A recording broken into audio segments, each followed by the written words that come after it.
Guild Wars 1 just got its first big meta shakeup in a long time, and today we're going to be breaking that balance patch down across 4 tier lists. The impact of the changes, how good the changes are, which professions won and lost this patch, and what enemies just got a whole lot stronger. These are, of course, pretty subjective, so if you disagree with my rankings, feel free to let me know, especially if I've missed something. Make your voice heard in the comments, or even follow one of the links I'll be putting in the description to make your own tier list. Aside from the addition of the PvE Anniversary Elites, we haven't had a balance patch that shook things up like this since before the game went into maintenance mode over a decade ago. I myself am a longtime Guild Wars 1 and 2 player who especially loves the build crafting side of Guild Wars 1, so that's mainly where I'm coming from. I've got a ton of experience in PvE, done a moderate amount of PvP, and only dabbled a little bit in speed clears. These days, I've mostly settled on maining Mesmer and Ranger with Reforged, and that's all to say that I'm coming into this ranking with a focus primarily on build crafting and PvE, especially hard mode, and casual PvP. I'll touch on GVG and speed clears where relevant, though I wouldn't consider myself an expert in them. I'll also be trying to explain the functionality of each skill in order to make this video friendly to beginners as well. So let's start off by breaking down the tiers that I'll be using today. We'll be working with 2 simultaneous tier lists to start. On the left, I'm ranking the size of the buff or nerf to each given skill based on my experience and what I've heard, and this ranges from big buffs to big nerfs with a neutral rework in the middle.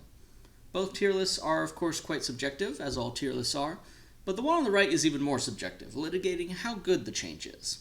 S tier over here is for well-deserved or generally great changes, A tier is for good changes, B tier is for changes that seem like a good start, but maybe they aren't quite enough, or they're changes that I have other reservations about while still being net positive about them, but thinking maybe we need more time to see how they turn out.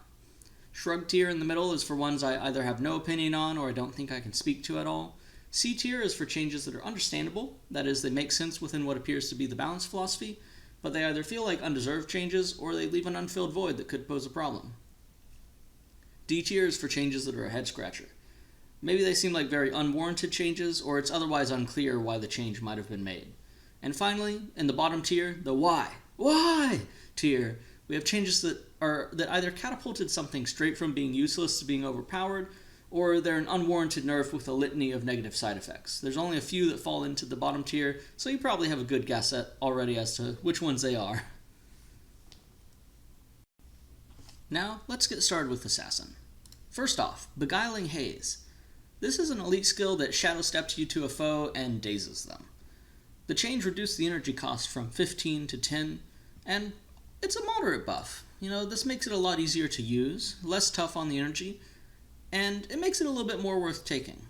I think it's a good change. I don't know if we'll really see it used that much more, but overall it's good. For this next one, Black Spider Strike, this is an offhand attack that has to hit a hex foe, and if it does hit, it does more damage and poisons them. What they changed was they reduced the recharge time from 12 to 8, which I'd consider to be a moderate buff, and it might see some more use. It's a good change in my mind, and essentially, the longer recharges are a factor, a pretty big factor, but not the only factor, in what dagger skills you can take, especially in PvE. Everything's competing against the classic Fox Fangs and Death Blossom dagger spam skills, and an interesting thing about this one is that it does let you skip that lead attack, so it could be pretty interesting, and especially with one of the later changes we'll see, it might be worth taking a lot more. For this next one, Falling Lotus Strike, they reduced the recharge time from 12 to 8 once again. This skill is an offhand attack that has to hit a knockdown foe, and if it does, it gives you more energy and more damage. Overall, I think this is another moderate buff. It might see some more use, especially as an energy management tool, with some nice little synergies, whether you're a non-assassin or an assassin. And overall, I think it's a good change. Much like the previous one, I think it does make it more attractive to use, and this one is even more so attractive because it only costs 5 energy. It would also synergize well with something like Trampling Ox, because they have the same recharge and Trampling Ox can provide the knockdown for this one, and you could even use it as an energy management tool paired with something like You Move Like a Dwarf, which, a big thing with this change is actually that You Move Like a Dwarf has a 10-second recharge, so now with the 8-second recharge on Falling Lotus, Falling Lotus will always be ready when you move like a dwarf is ready. So if you're willing to sacrifice 2 skills on the bar for that combo, it's a pretty good combo. For Jagged Strike, what they changed was increasing the recharge time from 1 second to 2. This is a lead attack that causes bleeding, and it's a staple of dagger spam because it has low cost, fast activation, and low recharge. And overall, this is a moderate nerf. I think the only thing that will really change with this is that dagger spammers are going to be more vulnerable to having their chains shut down by blocks or misses, and they don't get an extra Jagged Strike in between chains. Also, the Oni that use this skill will spam it less, but the Oni will probably still never use their full chains. And honestly, this kind of just goes in the, I don't know, man, tier, the shrug. It's a very small nerf to dagger spam that I don't think will really change anything. There aren't any other good lead attacks that have been buffed up to replace it. For Jungle Strike, they once again decreased the recharge time, like several of these other offhand attacks. This time from 10 seconds to 6 seconds. This one's an offhand attack that does more damage and conditionally can do even more damage to both the target as well as adjacent foes if it hits a crippled foe. I think this is a pretty moderate buff. It might see some more use, especially since it provides an AoE kinda like Death Blossom does. And overall, I think it's another good change. It's pretty much the same story as the other dagger skill buffs. It's putting more options on the table that might be able to compete as good options to bring on your bar. Next up is the elite enchantment spell Locust Fury. They reduced the activation time on this one from 1 to 0.5.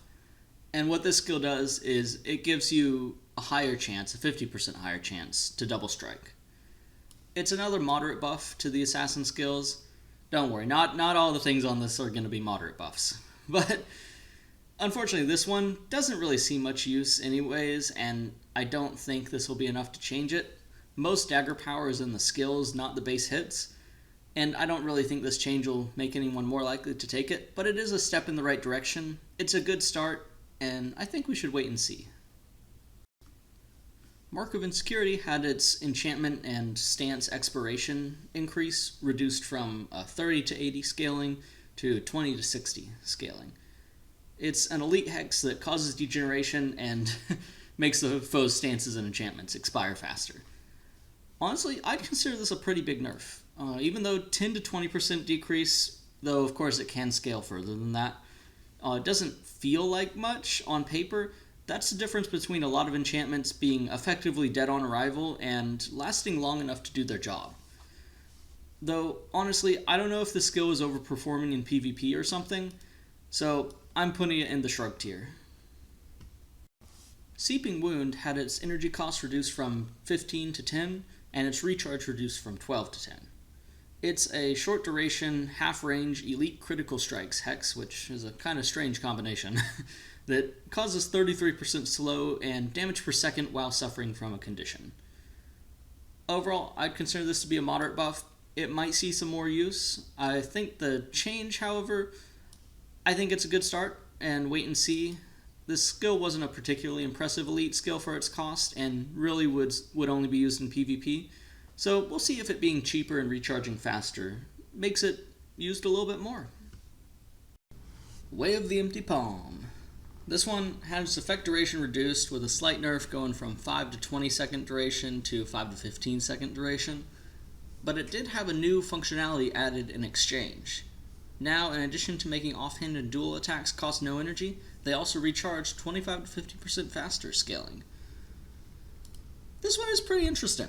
It's an elite enchant, and it's cheap, has a quarter second cast time, and only a 10 second recharge, so that effect duration is pretty negligible in exchange for the new buff. I'd call this one either a moderate buff, or, on the high end, a big buff. I think this is a pretty good change. You can still reliably maintain it, and even at 10 Deadly Arts, that recharge will allow you to bring other offhand and dual attacks that normally you might not bring because of their recharge time. Honestly, I think this is a great example of a S tier change. This gives this elite skill a pretty neat niche to change up the traditional dagger spam, especially if you combine it with some of the conditional skills that skip lead attacks with deadly art spells and hexes. This, in combination with those buffs to less used dagger skills, is a great example of the balance changes opening up new options without shutting down the old ones, and I'm excited to see if people come up with alternative dagger spam builds using this. And finally, for the last of the assassin skills, Way of the Fox had its recharge time reduced from 45 seconds to 30 seconds. This is an enchantment spell that makes a number of your attacks unblockable, and the main change here, the main impact of this change, is that you can now chain this skill from one use to another, which is why I'd put it under a moderate buff. The skill itself is still pretty niche. It may see some use pop up, maybe for spiking in PvP, or it might find purchase against some block-heavy enemies in PvE, or it might stay fairly unused. But overall, I think this one's a good start, and we'll wait and see. And now that we're done with the assassin changes, my thoughts on them overall are that these changes are a step in the right direction. I'm glad that 2 weeks in ArenaNet are taking the route of opening up other options instead of just neutering the traditional dagger spam trio. But that said, these assassin changes are probably the lowest impact of the profession's changes in this patch, and we've got some much more high impact ones coming up with Dervish. Next up, for the first of the Dervish skills, we've got Fleeting Stability. This is a 25% speed boost flash enchantment that prevents the first knockdown against you and ends when it does so. It had its recharge increased from 10 to 15 seconds, but also had its effect duration increased from 2 to 6 scaling to 4 to 10 scaling. Overall, I'd call this a slight nerf. It's kind of on that rework side. Fleeting Stability is now less fleeting in a single cast, but it can also go into effect less often if you're activating it to prevent knockdowns, which presumably is its intended purpose. It's an understandable change, but I can certainly understand if this was getting too good in PvP, but it's also an indirect nerf to some pretty fun and creative PvE Duena healer builds that would intentionally underinvest in the attribute to have super fast expiration on it, and then use that low recharge to trigger the Avatar of Duena heals more often. So I'm sad to see that get nerfed, but I can kind of understand why they would rework this skill. For Whirling Charge, we have another speed boost flash enchant. This one ends when you land a hit, and then it does some damage. It's a pretty clear rework. They decreased the energy cost, made it cheaper, going from 10 energy to 5 energy. They increased the recharge time from 6 seconds to 10 seconds, and they also decreased the damage on it by a little bit, going from 60 on the high end to 50 on the high end. So it's a pretty clear rework. It makes it less committal to use, but also less impactful and less spammable and less effective. And it's also another indirect nerf to the Avatar of Duena, without really adding anything.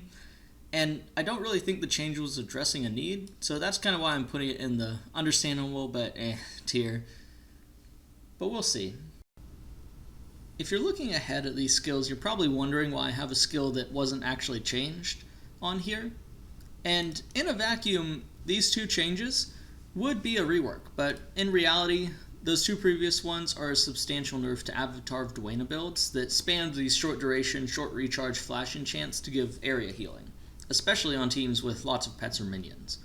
I'm not really sure I'd call it a big nerf, it's more of a moderate one, but ultimately, it is a substantial one.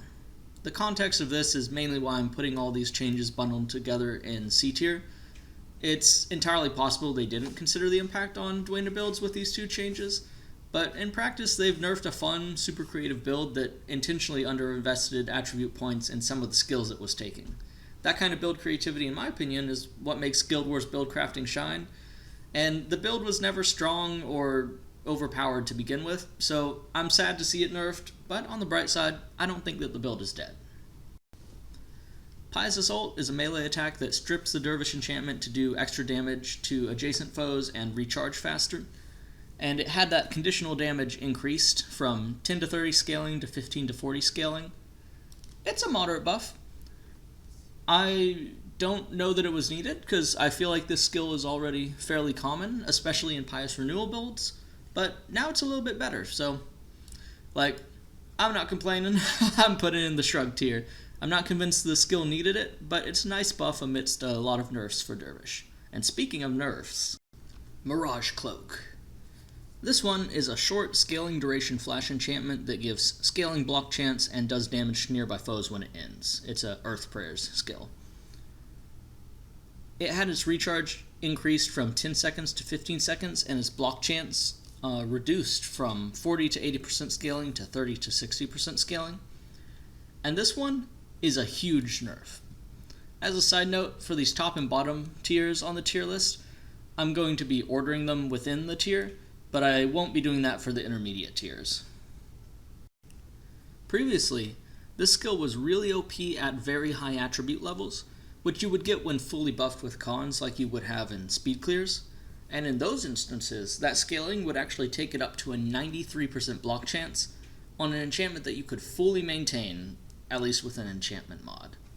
That was, admittedly, pretty dang overpowered for a normal skill, completely overshadowing other sources of block, including elite skills, especially ones that, for instance, like warrior ones, that are dedicated to blocking. A permanently maintainable 93% block chance, as you might expect, invalidated a lot of enemies, and served as the linchpin for some low-man Dervish speed clears. But now, with this nerfed version, it's definitely not in that role anymore. This change is understandably contentious among speedrunners that used it, but I think it is an understandable change, as this skill, for a normal skill mind you, was way over power budget, especially in those circumstances. That said, I think I'd rather have seen the change be just setting it to a flat block chance, like we see from a lot of other block skills, because that scaling block chance is kind of what's given it this massive discrepancy in power between what the average player sees in PvE and what you would see from a speedrunner with a full bar of consumables hitting the top end of the skill's potential. In its previous functionality, that difference meant that a casual PvE use of, let's say, 10 Earth Prayers might get 67% block chance, and a fully buffed 20 Earth Prayers would get that 93% block chance, for a whopping 26% difference there. In the current functionality, there's still a gap there of 20%, or the equivalent of one 15 command blade turn refrain. So that's why ultimately I'm putting this change in C tier here. Understandable, but because it left a big void for speed clears, and we don't really know what the balance philosophy here is. The skill still has a wildly disparate effectiveness between standard PvE and the speed clear scene, and personally I think it should have had a flat chance of either 50%, like you see in a lot of other block enchants like Guardian or Aegis, or 75% like you see in a lot of blocks that Warrior and Ranger have, for consistency. But ultimately, it was a very understandable nerf from the previous quite overpowered at the top end functionality to now, even if the change does hurt a lot for those who were relying on it, and there isn't really anything else that can fill that void. Mystic Regeneration is an enchantment spell that gives stacking regeneration based on how many enchantments you have, up to a maximum of 8 enchantments. So it can get pretty high on the high end in terms of how much regeneration it's giving you. And what they did here was increase the energy cost from 10 to 15, which I consider to be a moderate nerf. The skill is now getting into that expensive energy category, and people are going to have to think more carefully about when they need it in order to burn that energy for it. However, this is kind of in a similar vein to Mirage Cloak, in that it's a very good skill for Dervish's survivability that helped secure the Dervish's, dare I say, undisputed spot at the top of the martial classes, especially for solo and low-man content. And because of that, I do think it's a very understandable nerf, but it does have, once again, negative impacts in low-man speedrunning, but since it does make sense, I think we should wait and see where things go with this. Mystic Twister is an adrenaline spell that does damage to nearby foes, with more damage if you're enchanted when you use it. It had its activation time decreased from 1 second to half a second, and overall, that's a moderate buff. It's a nice little buff there, making this faster, and it'll more easily let you catch enemies in it. But it'll also make Marganite Reapers more troublesome to deal with since they use this skill, and previously they were pretty easy to interrupt when using it. Overall though, I think this is a good change. I think it makes sense that that spell felt weirdly slow before for a for when you have to run up to the enemies and use, and this seems like a good rectifying of that. Rending Aura is a flash enchantment skill that deals initial damage, then makes your attack skills remove enchantments from knockdown foes for 30 seconds, and then causes cracked armor when it ends. And it had its recharge increased from 6 to 10 seconds, which I'd consider to be a moderate nerf. This spammable, quite versatile teardown enchantment is now less spammable, and it's still a skill that does a lot, as you could probably tell from me reading my shortened version of it. So I think reining it in like this makes sense, and overall, I think it's a good change. Signet of Pious Restraint, which is a ranged signet that in its PvP version, which is the one that got changed, cripples a foe and removes a Dervish enchantment from you, and if it removes one, then it recharges faster. It got a slight nerf, reducing its recharge bonus on enchantment removal from 75% to 50%. And this skill, it was pretty overpowered as a spammable cripple in PvP, completely overshadowing other sources of cripple. Now it's a little less spammable. Overall, I think this is a B tier change here. It's a good start, but I think the skill still does too much better than other options that accomplish the same thing. Like, if you compare it to the melee hamstring that Warrior has, the costly pin down that Ranger has, etc., this one is still quite a bit superior to them. I think that it makes sense to do a fine adjustment first rather than taking a sledgehammer to it, but I don't really think this will change that much for it. So, my overall review of these Dervish changes: it was mostly nerfs with a couple of buffs sprinkled in to numb the pain, and I think this does upend a lot of speed clear builds, but to play devil's advocate, it makes a ton of sense to nerf skills that let one person do the work of a party of 8. Coupling these with some of the other buffs that we'll cover later, I think the balance team is trying to close the gap between the highest performers and the lower performers. In this case, the gap between, say, Dervish and Warrior. For a long time, Dervish has pretty much been strictly superior to Warrior, and very strong on its own. It's kind of like the Mesmer of the martials, basically. None of the others could even come close to the insane combination of damage, versatility, and survivability that Dervish had, and maybe still has, to some degree. That said, the speed clear community, the group hit hardest by these nerfs, has a lot of ingenuity, and I'm pretty confident that they'll find ways to adapt. Now, getting to Elementalist, we have Ash Blast. This is a spell that does damage, and burning foes get hexed with a 5-second hex, giving them a chance to miss their attacks. It's an earth magic spell, so it really plays into synergy bars or ones with other sources of burning on the team. It had its recharge time reduced from 15 to 10 seconds, which brings that uptime on its bonus effect from about 33% to 50%. I think this is a moderate buff, and we'll probably see it used some more on Earth Magic bars or Master of Magic bars. I think, overall, this is a great change. It's a well-deserved bone thrown to those combo Ellies or Ellies that are on teams playing around the burning synergy. Double Dragon, a dual-cast spell that puts a damaging AoE around you and an ally and causes you and that ally's targeted skills to set foes on fire, had its recharge decreased from 20 to 15, its damage increased to 10 to 40, where that top end was 30 before, and it increased the set on fire duration from a 0 to 3 scaling to 1 to 4 scaling. Overall, this is a pretty big buff, and I'd even say it's a bigger buff than that Way of the Empty Palm buff. It got a damage increase of about 30%, and now you can throw it out more often, which, combined with some of the improvements in this update to melee heroes, I think this will make a really nice addition to a mixed melee and ranged team. And I don't think it's too large of a change to make this overpowered, but it's definitely a good change. And it helps out, especially with Elementalists using the Anniversary Axe. Next up is Fireball. Now, this is a pretty straightforward, lowish recharge damage spell for Fire Elementalists, and it had its range of effect increased from hitting the target and adjacent foes to the target and nearby foes. I think this is a pretty substantial buff. Big, and maybe not as big as Double Dragon, or maybe bigger, we'll see. But now it's got comparable damage and AoE to E-Surge.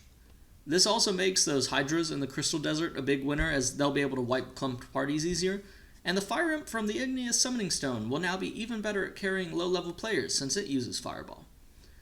Overall, this is a pretty big buff in my opinion, but I think it's a great change.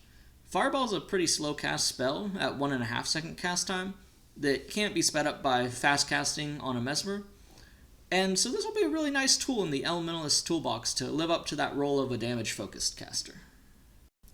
Gust is a dual-cast enchantment spell, kind of like Double Dragon, except this one gives a 33% speed boost, does one-time AoE damage around you and your target ally, and knocks down attacking or moving foes that get hit. It had its recharge increased from 10 to 15, and its range reduced from nearby to adjacent. This was a pretty big nerf, and in my opinion, well-deserved. This skill does a lot. It could even do your taxes, probably. It was a pretty oppressive meta pick in GVG to the point of having a team comp named after it, Sin Gust, where you'd have 2 assassins and 2 elementalists, and the elementalists used Gust. And so, with this nerf, it should be less dominant now, but I think it still does enough to warrant some use. So, overall, big nerf and well-deserved, though I do kind of wish we had seen a split with an untouched PvE version, because it was definitely not overpowered in PvE, but in the context of PvP, this was a well-deserved nerf. Kinetic Armor is an enchant spell that gives more armor and renews when you cast a spell, and it has a high energy and long initial cast. It got a pretty moderate buff here, increasing its effect duration from 8 to 12 seconds, and decreasing its recharge time from 60 seconds to 30 seconds. So, this was already a renewing skill, but now you have more breathing room to renew it, and you don't have to wait as long to reapply it if it gets stripped, or if you otherwise get shut down. So, I think this is a good start, but we should wait and see. Some enemies with it might get a lot more annoying, but I think it's probably for the best to give you some more leeway in the case of it being stripped, and let you have a little more time to renew it if you get shut down. For Lightning Strike, it's an air spell that does damage, and if you're overcast, it puts a hex on the foe that does the same damage again after 3 seconds. It had its damage and conditional damage decreased by about 20%, so I'd call that a moderate nerf for it. And honestly, I mean, it's kind of understandable because this was commonly used, but I'm not sure it was strong enough to really warrant the nerf. I think it was commonly used because there weren't as many other good options, especially as cover hexes for Lightning Surge, and that was probably its biggest benefit, being a cover hex on the common Lightning Surge bars. But the fact that they also nerfed Lightning Surge as well makes me think this nerf probably wasn't necessary. Lightning Surge, meanwhile, is a 3-second elite hex spell that does damage, causes cracked armor, and knocks down if it ends naturally. It got a moderate nerf, raising its energy cost from 10 to 15, and making it a bit more taxing on energy. I was kind of thinking about why this nerf might have been done, and it is a very common elite skill in PvP, but that is partly because it was the one LE skill that PvP characters started with, and this makes it a little bit less spammable with the higher energy cost. So, I'm not really sure how to feel about this one. It was a good skill, and still is, probably, but I don't know if it warranted that nerf, so shrugged here. I do think that Lightning Strike probably shouldn't have been nerfed as well, though. Sandstorm is an AoE that does extra damage to attacking foes on top of its normal damage, I guess from getting sand in their eyes. And it had its recharge decrease from 25 to 20 seconds, as well as its damage per second, the normal damage, not the additional one, increased from 10 to 30 scaling to 20 to 40 scaling. Overall, this is a moderate buff, a nice boost to both the uptime and a small boost to damage on this. It still probably causes scatter, which is the big drawback of a lot of the AoE skills in PvE. But overall, I think it's a good change. I think it gives Earth LEs another competitive choice for their elite skill instead of pretty much just unsteady ground. And I'm excited to see where it goes from here. Ten Eyes Wind is a spell that does cold damage and extra damage to and interrupts to burning foes. And what changed with it was its energy cost was increased from 5 to 10. This is a moderate nerf to it. It makes it a slightly less obvious pick to take on air bars or Master of Magic bars with a source of burning, but it is still strong and usable, especially with Elementalist's myriad of energy management resources. That said, it remains to be seen what its overall impact on energy management is, but overall, this is an understandable nerf, but let's wait and see. Previously, this was a very, very obvious choice to take on a lot of bars. Thunderclap is an elite spell that does some lightning damage, interrupts foes, and applies cracked armor and weakness. It had its range increased from adjacent to nearby, which is a pretty big buff, the same range increase you might recall that Fireball got. It does a lot and now has AoE damage that's not far off from a key player we'll talk about later. Mursat Elementalists just got a huge buff with this, so if you previously liked fighting the giant group of Mursat Elementalists in Ice Caves of Sorrow, you might want to think twice now.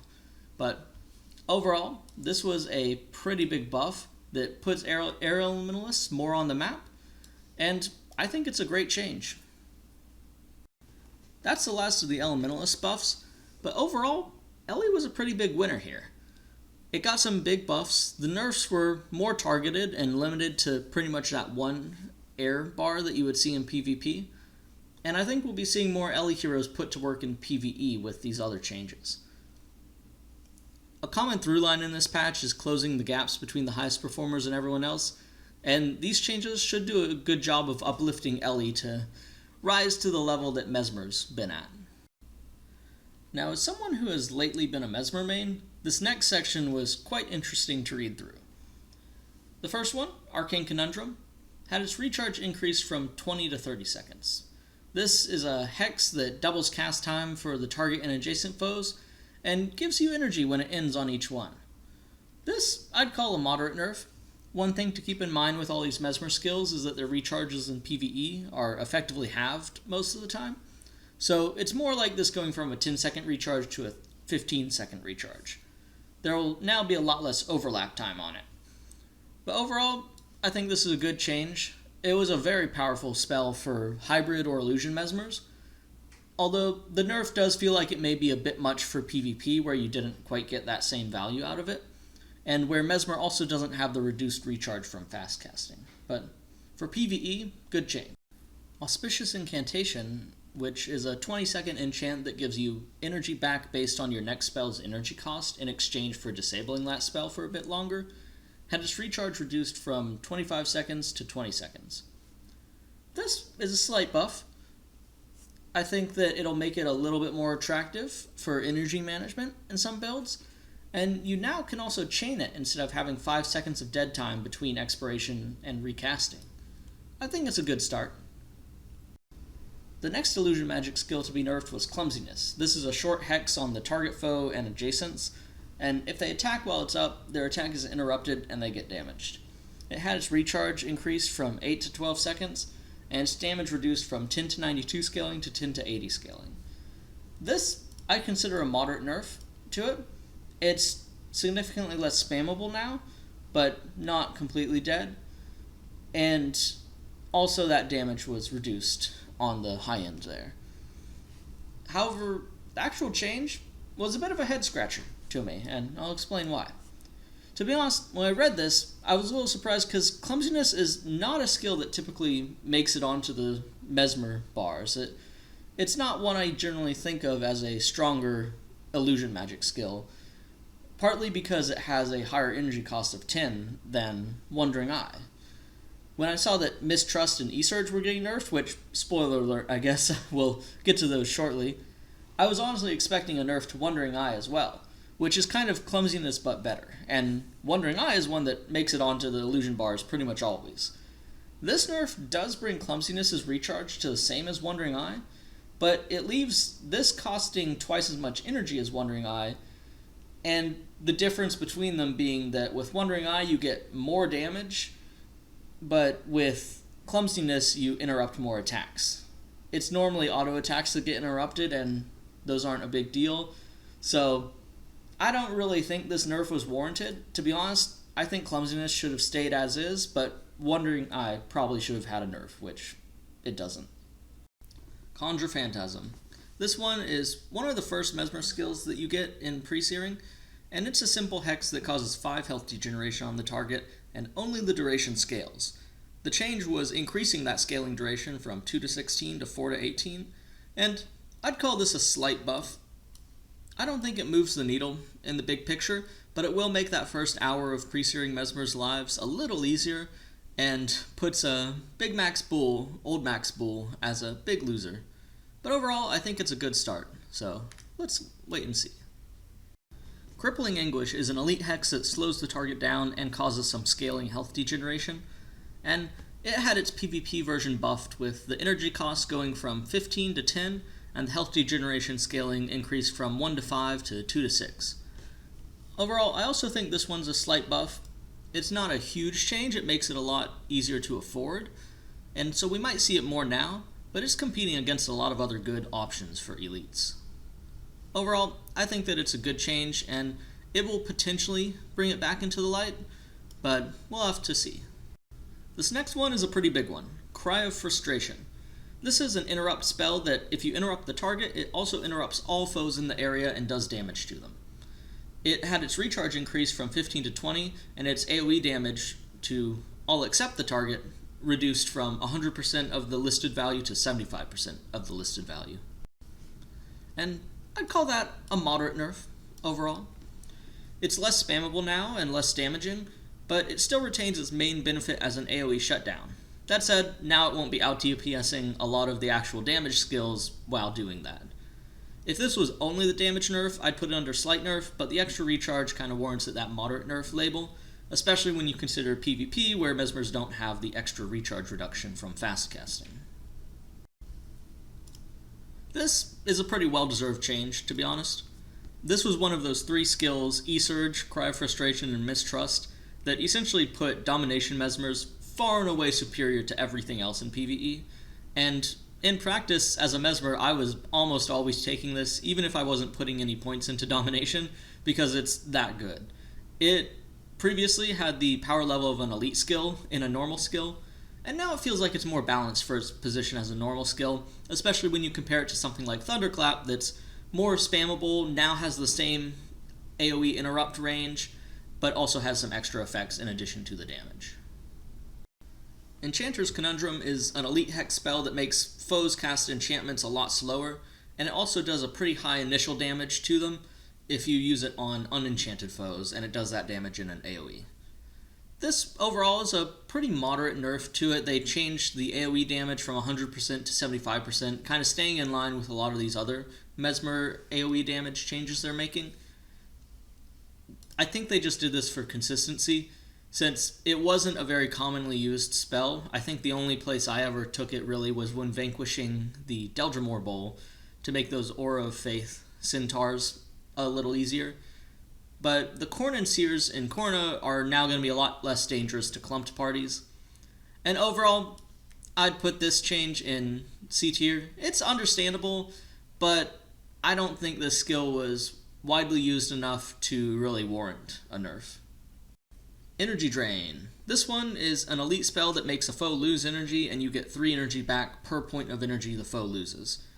It was actually one of the spells that the Ghost of Althea starts with in the new Reforged hero, which was especially useful when she had the stats of a warrior and so didn't have the Mesmer's normal energy regeneration, but that got bug fixed pretty quickly. The change to this one was that its recharge was reduced to 20 seconds in both modes. It was previously 30 and 25 seconds. And overall, I'd consider this to be a moderate buff. It's fairly good. I don't think we'll really see it used that much because it is an elite skill as an energy management skill, and 20 seconds still feels kind of long. But it's definitely more attractive to take on energy-heavy bars now. I think this is a good change. It keeps the skill's identity the same while making it a little bit better. And now, the moment that everyone's been waiting for, E-Surge, Energy Surge. If you don't already know, or maybe are a new player who hasn't been recommended the build yet for your heroes, E-Surge is an elite spell that makes the foe lose energy, and then does AoE damage to them and nearby foes based on the amount of energy lost. It had its damage reduced from 7 damage per point of energy lost, and also had its AoE damage to everyone except the main target reduced by 25%, going from 100% to 75%. This is a pretty big nerf. Probably the biggest yet, and it's also one that unseats the current meta. This thing went from doing about 81 to 99 damage in an area on a typical E-Surge hero, to doing 63 to 77 to the main target and about 47 to 58 in an area. However, it's still not a bad skill while also draining the enemy's energy, so it really speaks to how oppressively strong this skill was that a significantly nerfed version of it is still a pretty strong AoE option. It is still armor ignoring damage, which makes a huge difference for some enemies. That said, rest in peace to the roaring ethers of Vabi. Their reign has ended as one of the most dangerous PvE enemies. As a little aside, Hex Eater Vortex is a pretty big winner because of this, since Hex Eater Vortex's damage remains the same, and coupled with a possible increase in melee use from some of the melee hero AI improvements, that elite skill might become a much more common choice on the team instead of stacking a ton of E-Surges. In my opinion, this is an S tier change, and probably the highlight of this patch. With the king dethroned and E-Surge Mesmer no longer strictly superior to everything else, I think that other skills and classes are going to have a lot more room to shine in PvE hero comps. And don't get me wrong, E-Surge is not dead at all. It's still pretty good. It still does that armor ignoring damage. And it's still one of the best for the AoE damage roll, especially on Mesmer. But now it's not the only one, especially with some of the other buffs that we've had, and it's no longer light years ahead of everything else. Amazing change. The other thing to consider is that I know a lot of people that might be disappointed by this change would say, well, why not just buff everything else up? This thing was so far ahead of everything else that buffing everything else up would mean that essentially the fights are going to be like an FPS game where everything instantly dies. Moving on to a different Mesmer Elite skill, Illusionary Weaponry. This one's a pretty neat illusion enchantment that makes your attacks neither hit nor fail to hit, but for each melee attack you make, the target takes a flat amount of damage. You also get armor based on how many illusion skills are on your bar to help with the low armor that Mesmer normally has. The change here was reducing the recharge from 25 to 15 and increasing the damage from scaling from 8 to 40 to 16 to 50. This feels like a pretty big buff to me. I'd probably put it right up here above Way of the Empty Palm. This makes it more easily reapplied after a strip and also about 20% more damaging, even more so on the low end, and I think this is a pretty great change. It's another change where it kind of adds more options and nullifies some of the big weaknesses that this had before. Melee casters have always been in a bit of a weird spot, and this has received a lot of changes, a lot of buffs to it that still didn't quite make people use it. I think this one, especially because of the recharge reduction, so you can more easily apply it if it gets stripped, I think this one will make people try it out some more, and I know I'll be trying it out myself some. Images of Remorse is a hex skill that does damage on cast if the foe was attacking, and also gives them a low amount of health degeneration. It had its activation time reduced from 2 to 1, which is pretty solid. I'd call that a moderate buff here. It's now a more spammable damage option akin to Spiritual Pain, and Afflicted Mesmers are eating good with this one. Now they'll be even hard to interrupt when they're using it. And overall, I think this is a good change. It gives Mesmer another somewhat spammy alternative for dealing damage, and also putting a hex down, whether that's as a cover hex or a hex to use something like Shattered Illusions on. Migraine is an elite hex that causes health degeneration and doubles the target's skill activation time, and it had its duration increased from 3 to 12 scaling to 4 to 16 scaling. I'd consider this to be a pretty moderate buff. It's now more easy to use on a foe without sacrificing too much health on your runes in PvP, and a teammate of mine in random arenas after the patch was using it to great effect. I think this is a pretty good start here, though we'll have to wait and see how it shakes out. It may end up not really changing much, or it might be too good now with the longer duration. Mistrust is the last of the big 3 domination spells, and it's a short hex that makes the next spell that the target uses against one of your allies fail and then deal AoE damage to that target and nearby foes. It had its overall damage reduced from 10 to 100 scaling to 10 to 80 scaling, and also its AoE damage on everyone except the main target reduced from 100% to 75%. This is a pretty big nerf. There's not a ton to say here. It got the same treatment as E-Surge, but it's still a solid skill as a preemptive shutdown for one spell, but it does make sense for consistency, and I'm mainly putting it on here for the PvE version. The PvP version got a similar nerf, but its numbers are all around lower and it wasn't really as common, since in PvE, this skill almost always will trigger if you use it on an enemy spellcaster, but in PvP, the players can just wait out the short duration hex and not have it take effect. So with that, I'll be putting this into the S tier changes, another well-deserved change. Overload is a short, low health degeneration hex that deals damage to the foe and adjacent foes if that foe you targeted is using a skill when it's applied. It had its AoE damage reduced from 100% to 75%, like a lot of these other AoE damage Mesmer skills, and I'd consider this to be a slight nerf.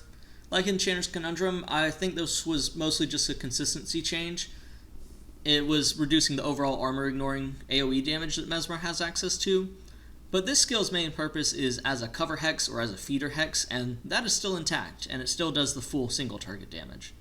So, this is an understandable change, especially from a consistency standpoint, and I think we should wait and see how it goes, even if my reaction is a little bit more of a, I don't think it needed it. Power Flux is an elite interrupt hex where if you land it, the foe gets hexed with -2 energy degeneration for a time, and it had its recharge time increased from 10 to 15. I'd consider this to be a moderate nerf.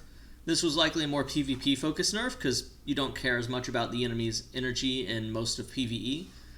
And the old version seems like it would have been quite rough on the energy if the Mesmer is landing the interrupts, but overall, this is kind of a shrug from me. I can't really speak to this one or how oppressive it might have been before, but now it won't overlap. Now the duration can't overlap with the recharge anymore. Power Lock is an interrupt that also disables the skill that you would interrupt, and it had its recharge increase from 12 to 20. I'd consider this to be a fairly big nerf. It's a cheap disabling interrupt, which is pretty good because you can then disable skills even if the interrupt is prevented, but its disable time can no longer last longer than the recharge, and I'm a little more conflicted on this one, because like I said, disables are quite strong, but this single target disable with no damage or other effects and only limited to interrupting and disabling spells and chants, I don't think it really deserves this treatment, especially in PvE. I think if they split it PvE and PvP, then I could definitely see a nerf in PvP being warranted, though maybe a slightly smaller nerf. But I'm reserving the bottom tier here for changes that are even more chaotically impactful, so I'm going to put this in the head scratcher tier for now. Continuing the trend of nerfed interrupt skills, Psychic Instability is an elite interrupt that does a long knockdown on the target and nearby foes if you succeed. This one had its recharge increase from 12 to 20, which is another pretty big nerf, especially in PvE. In PvE, this was a pretty strong skill with high uptime on knockdowns being possible, especially if you are at really high attribute levels, but now that uptime is cut down quite a bit. So, overall, this is an understandable change, but it was a pretty fun skill that didn't see as much use, even though it was one of the more commonly used elites. Kind of everything was overshadowed by E-Surge. And before, it was a really cool secondary elite that you could bring on non-Mesmers with an Of the Mesmer mod, but now with the extra recharge, it's pretty much only useful on Mesmers, except as an opening. Personally, I would have liked to see the recharge be maybe increased to 15, or something less drastic than 20. Signet of Illusions is an elite signet that makes non-illusion spells use your illusion attribute when you cast them.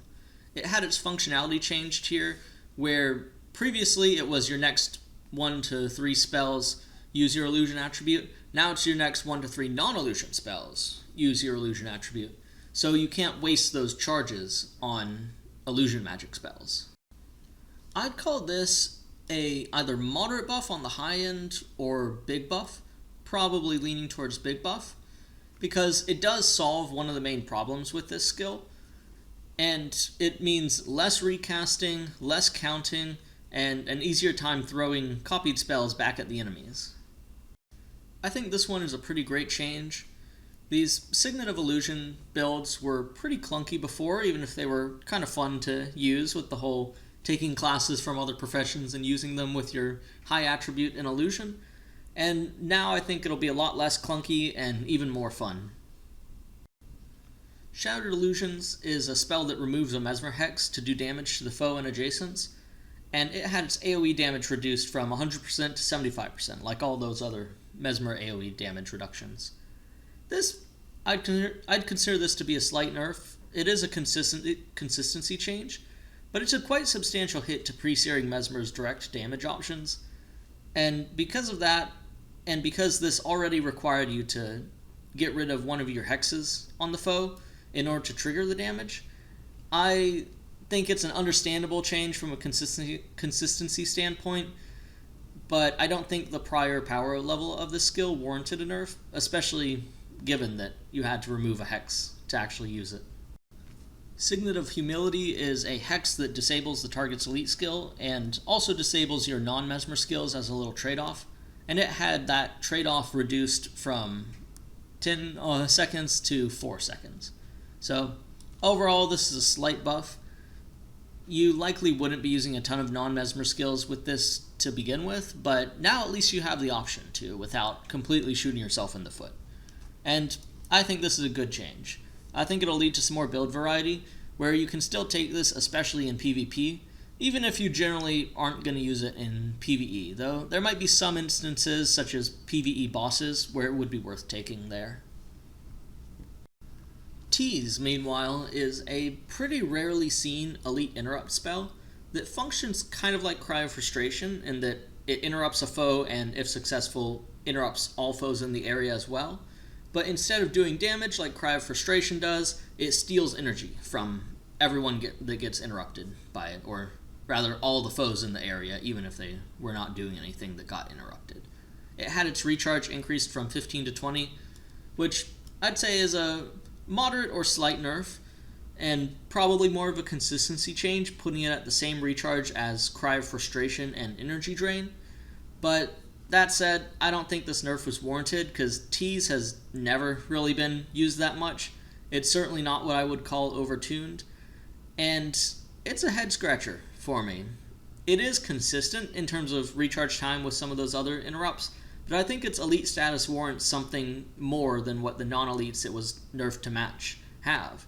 Like if you look at Thunderclap, which does a similar AoE interrupt, Thunderclap you can use almost twice as often without accounting for fast casting reduction.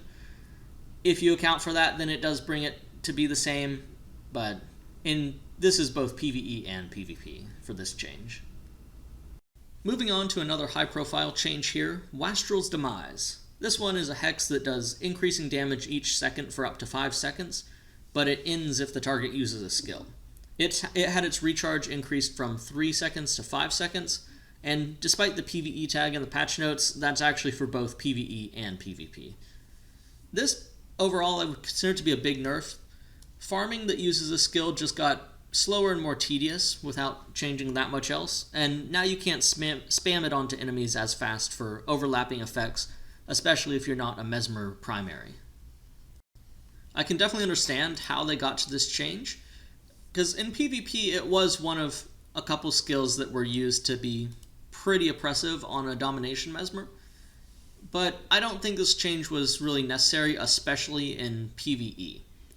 To get value out of this skill in PvE, you need other setups, whether that's a spell blocker for enemies that only have spells, Ancestor's Visage to drain all the enemy's energy before you start spiking them with this, using it on something like a minion that doesn't have skills to cancel it, or if being completely on point for shutdown, or using a long knockdown like Psychic Instability, which as you might recall, just got a pretty significant nerf as well. So these Wastrel skills, especially Demise, are not the sort of easy fire and forget damage like E-Surge or Mistrust, and this has a pretty negative impact on a lot of farms, mostly just making them more tedious. So this is our first one going in the Y tier. And overall, I'm not really sure why they decide to nerf this like this. I can kind of understand it, but it seems like it has more negative effects than not. Now, a very similar skill next, Wastrel's Worry, the other Wastrel skill that Mesmers have here. It's another short hex, and this one, it does a high amount of damage if it ends naturally after 3 seconds, but if it ends prematurely, which it does if the target uses a skill, then it does nothing. It has recharge increase from 1 to 4, and its AoE damage reduced from 100% to 75%, like a lot of those other AoE damage reductions on Mesmer.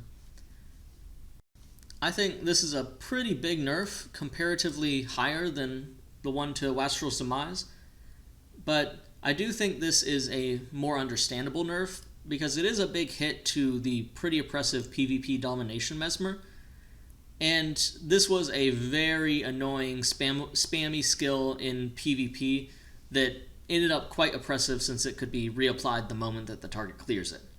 Now, it's a lot more understandable if there was a split to nerf it in PvP primarily, but I think it's understandable, but I'm not as big of a fan of it for a change in PvE.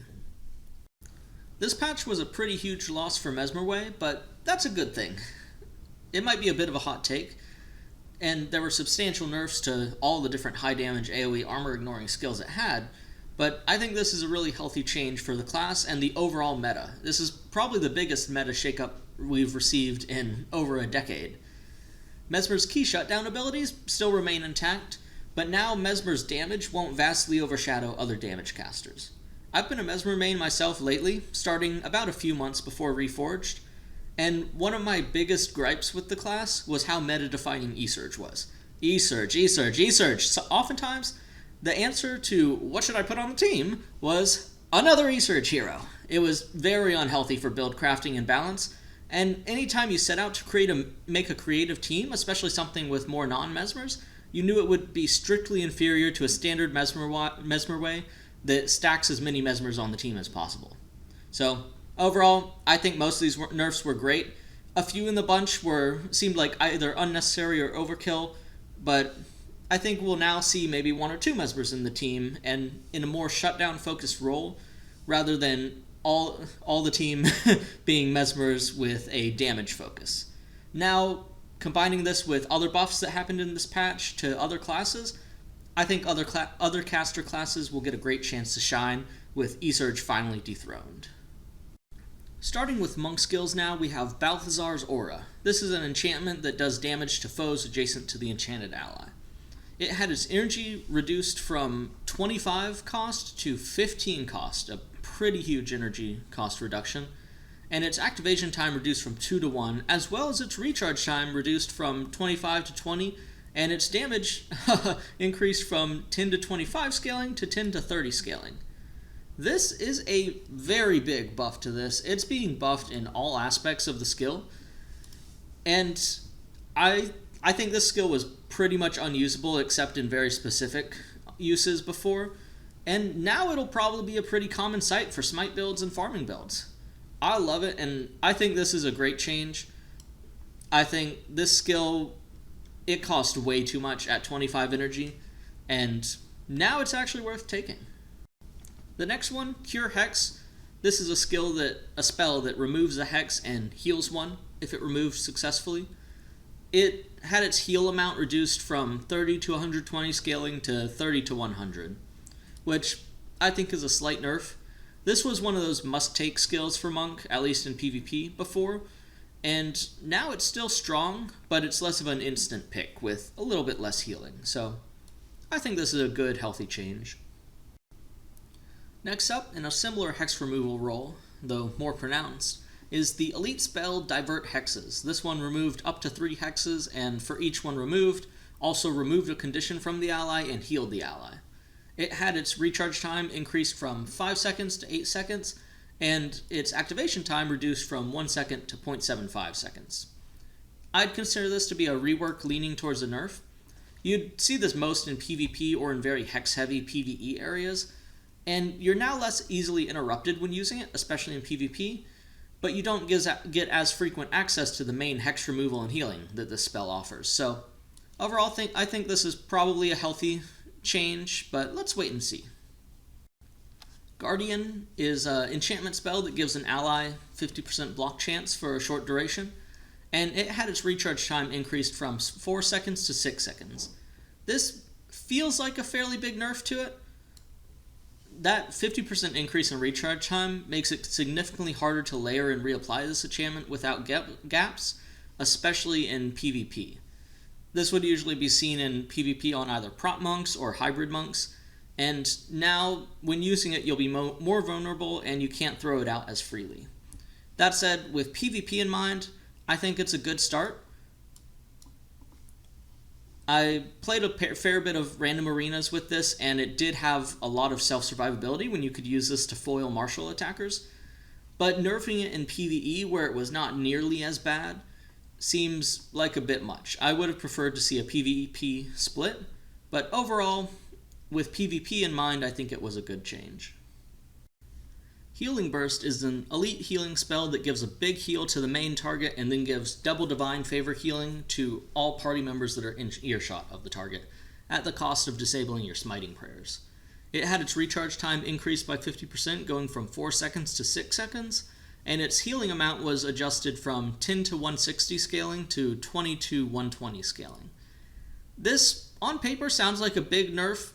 In practice, I think it's more of a moderate nerf. It's now less spammable and has less single target healing, but it's still a fair amount, and it's still a strong healing elite that retains its main draw, the AoE Divine Favor healing that it did to the rest of the party. The numbers do seem big, but I don't think it really changes the calculus. I was running this in RA after the nerf, and it wasn't a super noticeable nerf, despite the actual nerf percentages being pretty big. So I think it's understandable. It's once again one where I would have loved to see a PvE and PvP split, because it definitely wasn't as strong in PvE. But it's a somewhat substantial nerf there that may make this a less obvious skill to take for healing monks. Moving on to a different monk elite skill, this one that got a pretty significant buff instead of a nerf. Healing Hands. This one's an elite enchantment that heals the ally whenever they take damage, and it's most known for being used on like whammos and such. It had its recharge reduced from 25 seconds to 15 seconds, which is a pretty big buff considering its duration. I suspect it'll make its way into more farm builds now, as it should be permanently maintainable with an enchanting weapon mod and some source of cooldown reduction. So I think this is a great change. They gave this skill the Mark of Protection treatment, and hopefully this will go from being useless to being pretty creatively used like Mark of Protection is now. Judge's Insight is an enchantment that makes the target do holy damage and gives them some armor penetration. So it got a pretty moderate buff in the form of changed hero AI. Now the heroes are going to make sure that the target has martial weapons before they use it on him. Previously, they would focus on using it on martials, but would sometimes waste it on others, and now they hopefully shouldn't be wasting casts of this anymore. So it's a pretty moderate buff here in the form of this AI change, and it's a very welcome change. I love to see these AI improvements for it, and hopefully this will lead to it being more useful and not being as unpredictable when heroes are using it. Ray of Judgment, the iconic Jesus Beam skill, is an elite AoE spell that does damage and sets foes on fire for each second in the AoE. It had its activation time halved, going from 2 seconds to 1 second. Its recharge time was reduced from 20 to 15 seconds, and its damage got a little increase from 5 to 45 scaling to 10 to 50 scaling. It is a pretty big buff, probably one of the biggest ones we've seen so far, mainly because of the recharge and activation time change. And this does make the afflicted monks a lot more dangerous. You're gonna have to stay on your toes interrupting them. But I think we'll see smiting monks used a lot more now. This was already an elite used by them, but it's a significantly better elite now. So overall, I think this was a good change. We'll see how it goes with the afflicted monks, and it's a very fun skill to take, so I'd recommend trying out some builds with this. It does still scatter, so you'll have to use a snare as well to get full value out of it, but even 2 ticks of it is going to do as much damage as the nerfed version of E-Surge, so it's pretty good now. Shield of Deflection is an elite enchant that gives your ally a 75% block chance and extra armor. It had its recharge time halved from 10 to 5 seconds, which I consider to be a moderate buff to this skill. It might actually be worth taking now, and you can have it running on 2 allies at once instead of just barely managing to reapply it to 1. So I think it's probably a good change that makes it a more viable option for protection prayers. Another elite enchantment in the protection prayers line, Shield of Regeneration. It's a skill that gives health regeneration and armor to the enchanted ally, and it had its energy cost reduced from 15 to 10 and its armor scaling increased to 20 to 45. I'd consider this to be a slight buff. Monks are always short on energy, and with this lower cost, it'll be worth taking more since you don't have to commit as much to use it. So, like the previous one, I think it's a good change that opens up more options for protection prayers. Yet another smiting buff here, Symbol of Wrath, which is an AoE spell that does damage each second and previously was only activated around the caster, had its activation time reduced from 2 to 1, its recharge time reduced from 30 seconds to 20 seconds, and its damage increased from 8 to 32 to 10 to 40 scaling, as well as functionality change that instead of it being right around the caster, the AoE pulse happens at the target's location instead of the caster's. This is a pretty big buff for it. It's now a baby Ray of Judgment, up there with Balthazar's Aura, and Kieran's Wrath, its sister skill, retains the old functionality if you preferred that one, but now this is a very solid range damage AoE for smiting monks. Funny enough, I actually discovered this change when I hadn't really glanced over the patch notes yet while I was on a mobile monk, and I used it, saw my guy cast it on one of the skeletons in outside Ashford Abbey, and I was like, wait a second, what? Nice! So overall, this is another great change. I think it actually makes the skill worth using now, whereas previously it was kind of a pain to use. And it's nice that it's also differentiated from its former duplicate skill. Now for the last of the monk's skills here, we have an elite enchantment, Unyielding Aura. This one increases your outgoing healing while you have it up, since it's a maintainable enchantment, and when you end it, it resurrects a dead party member and teleports them to you at full health and energy. It's a pretty good skill, and the change here was an improvement to the hero AI once again.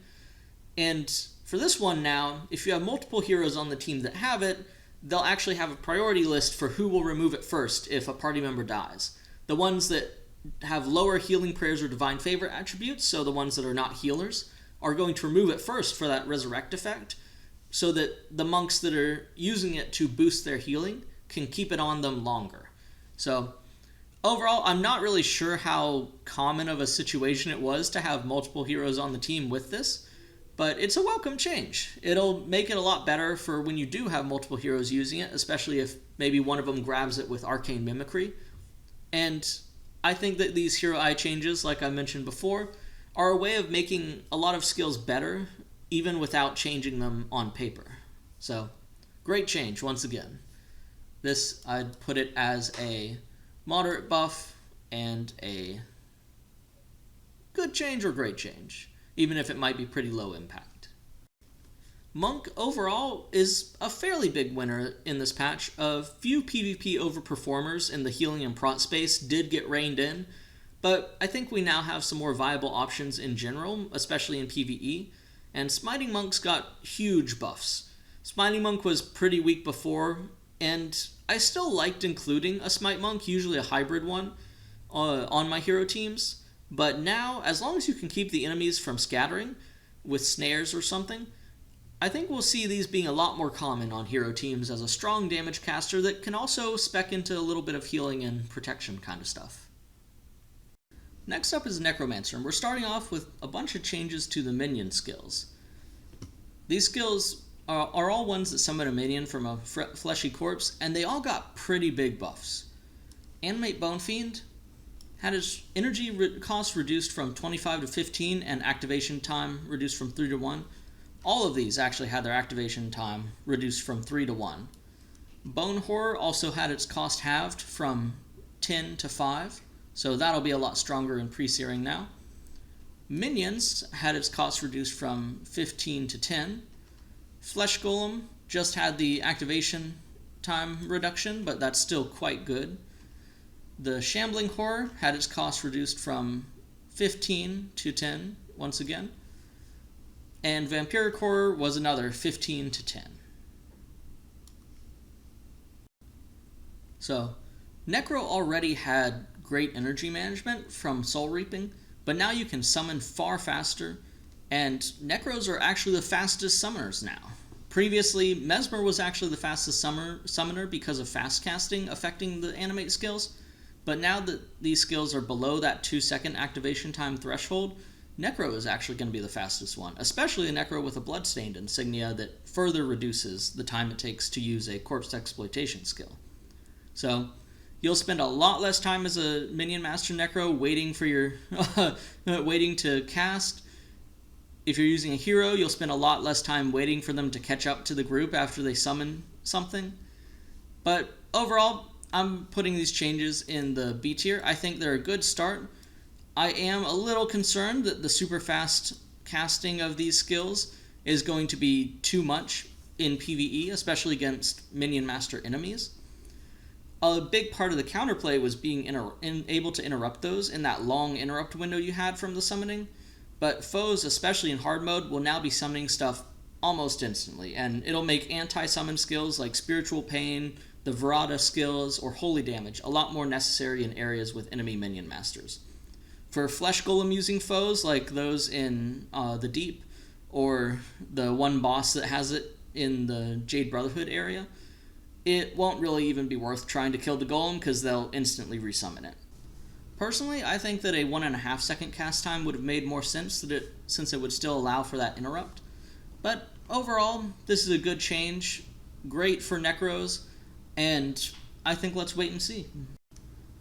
Blood Ritual is a touch enchantment skill that gives other ally, so not you, energy regen. It had its activation time halved from its former 2 seconds to 1 second, and I think this is a pretty big buff. That 2-second cast time on this was a huge bottleneck on using it, especially compared to the ranged quarter-second cast Blood is Power, and I think this is a great change. I think it makes it a lot more useful to use, and especially in conjunction with a few of the other changes coming up, I think Blood Necros are going to be a lot more on the map for hero teams. Consume Corpse, which is a corpse exploitation skill that teleports you to the corpse and gives you some health and energy, has energy cost reduced from 10 to 5. This is a fairly moderate buff, I'd say. I think it'll mostly just enable it to be used more freely on a Necro secondary. So, for instance, think of maybe a Warrior Necro that might want to Shadow Step to the enemies if an enemy just died beside some others. And I think this is another great change. It makes it more useful for taking on a secondary, and should hopefully open up more build variety. Feast of Corruption had its recharge time reduced from 20 to 15, and this is an elite spell that does AoE damage to the target as well as adjacent targets, then also steals health from any that are suffering from a hex. This is a pretty moderate buff for it, increasing the amount of times you can use it in a fight, and you can throw it out more to get that extra damage and lifestealing. Overall, I think this is a good change. It makes it more viable. It wasn't really one that you'd use much on a player or hero before, but maybe it'll be worth taking now. Another Curses spell, like Feast of Corruption, Lingering Curse is an elite hex that causes some health degeneration and also reduces the healing that the target of it benefits from. This one, what changed here was its health degeneration was increased from a 0 to 3 scaling to 1 to 4 scaling, and the healing decrease increased from 20% to 25%, which I think is a slight buff. I don't think this will really be noticeable that much, and I don't think it'll really make anyone take it more, but it is a good start. And the Driders that use it might be a little more dangerous, but overall, it's a pretty small buff, and we'll have to see. The next one, Ravenous Gaze, is a blood magic elite spell that does damage and steals health from the target and all nearby foes. That damage and health steal was previously 15 to 30 scaling, now it's 20 to 40 scaling, and I'd call this either moderate or big buff. Like, it's pretty solid, and maybe even we'll put it on the map, especially compared to some of the other AoE damage options like E-Surge now. This is a 33% overall increase in its damage, and if you take it with something like Blood Ritual, that could actually be quite useful. Overall, I think this is a good change. It will make the Mandragore Imps and Angorodons a lot more lethal, since they oftentimes have multiple enemies using this at once on the party. But overall, as long as you're careful around them, I think this will be a good change that helps open up Blood Necro as one that is competitive for a damage AoE caster. Spiteful Spirit is one that used to see a lot of use long ago, not so much these days. It is an elite hex that does damage to the foe and adjacent foes whenever the hexed foe uses a skill. Its effect duration was increased from 8 to 20 to 10 to 25, and its damage was increased from 5 to 35 to 15 to 45. This is a moderate buff, I'd say. It does still cause scattering, which is probably one of its biggest drawbacks, but it makes it more damaging and more competitive as a damage option, since for a long while it's kind of been eclipsed by other elites. But overall, it's a good change. The next one, Vampiric Spirit, is an elite enchantment. You steal health from a foe and then gain health regeneration for 10 seconds. It had its activation time halved and the health steal slightly increased from 50 at the top end to 60 at the top end.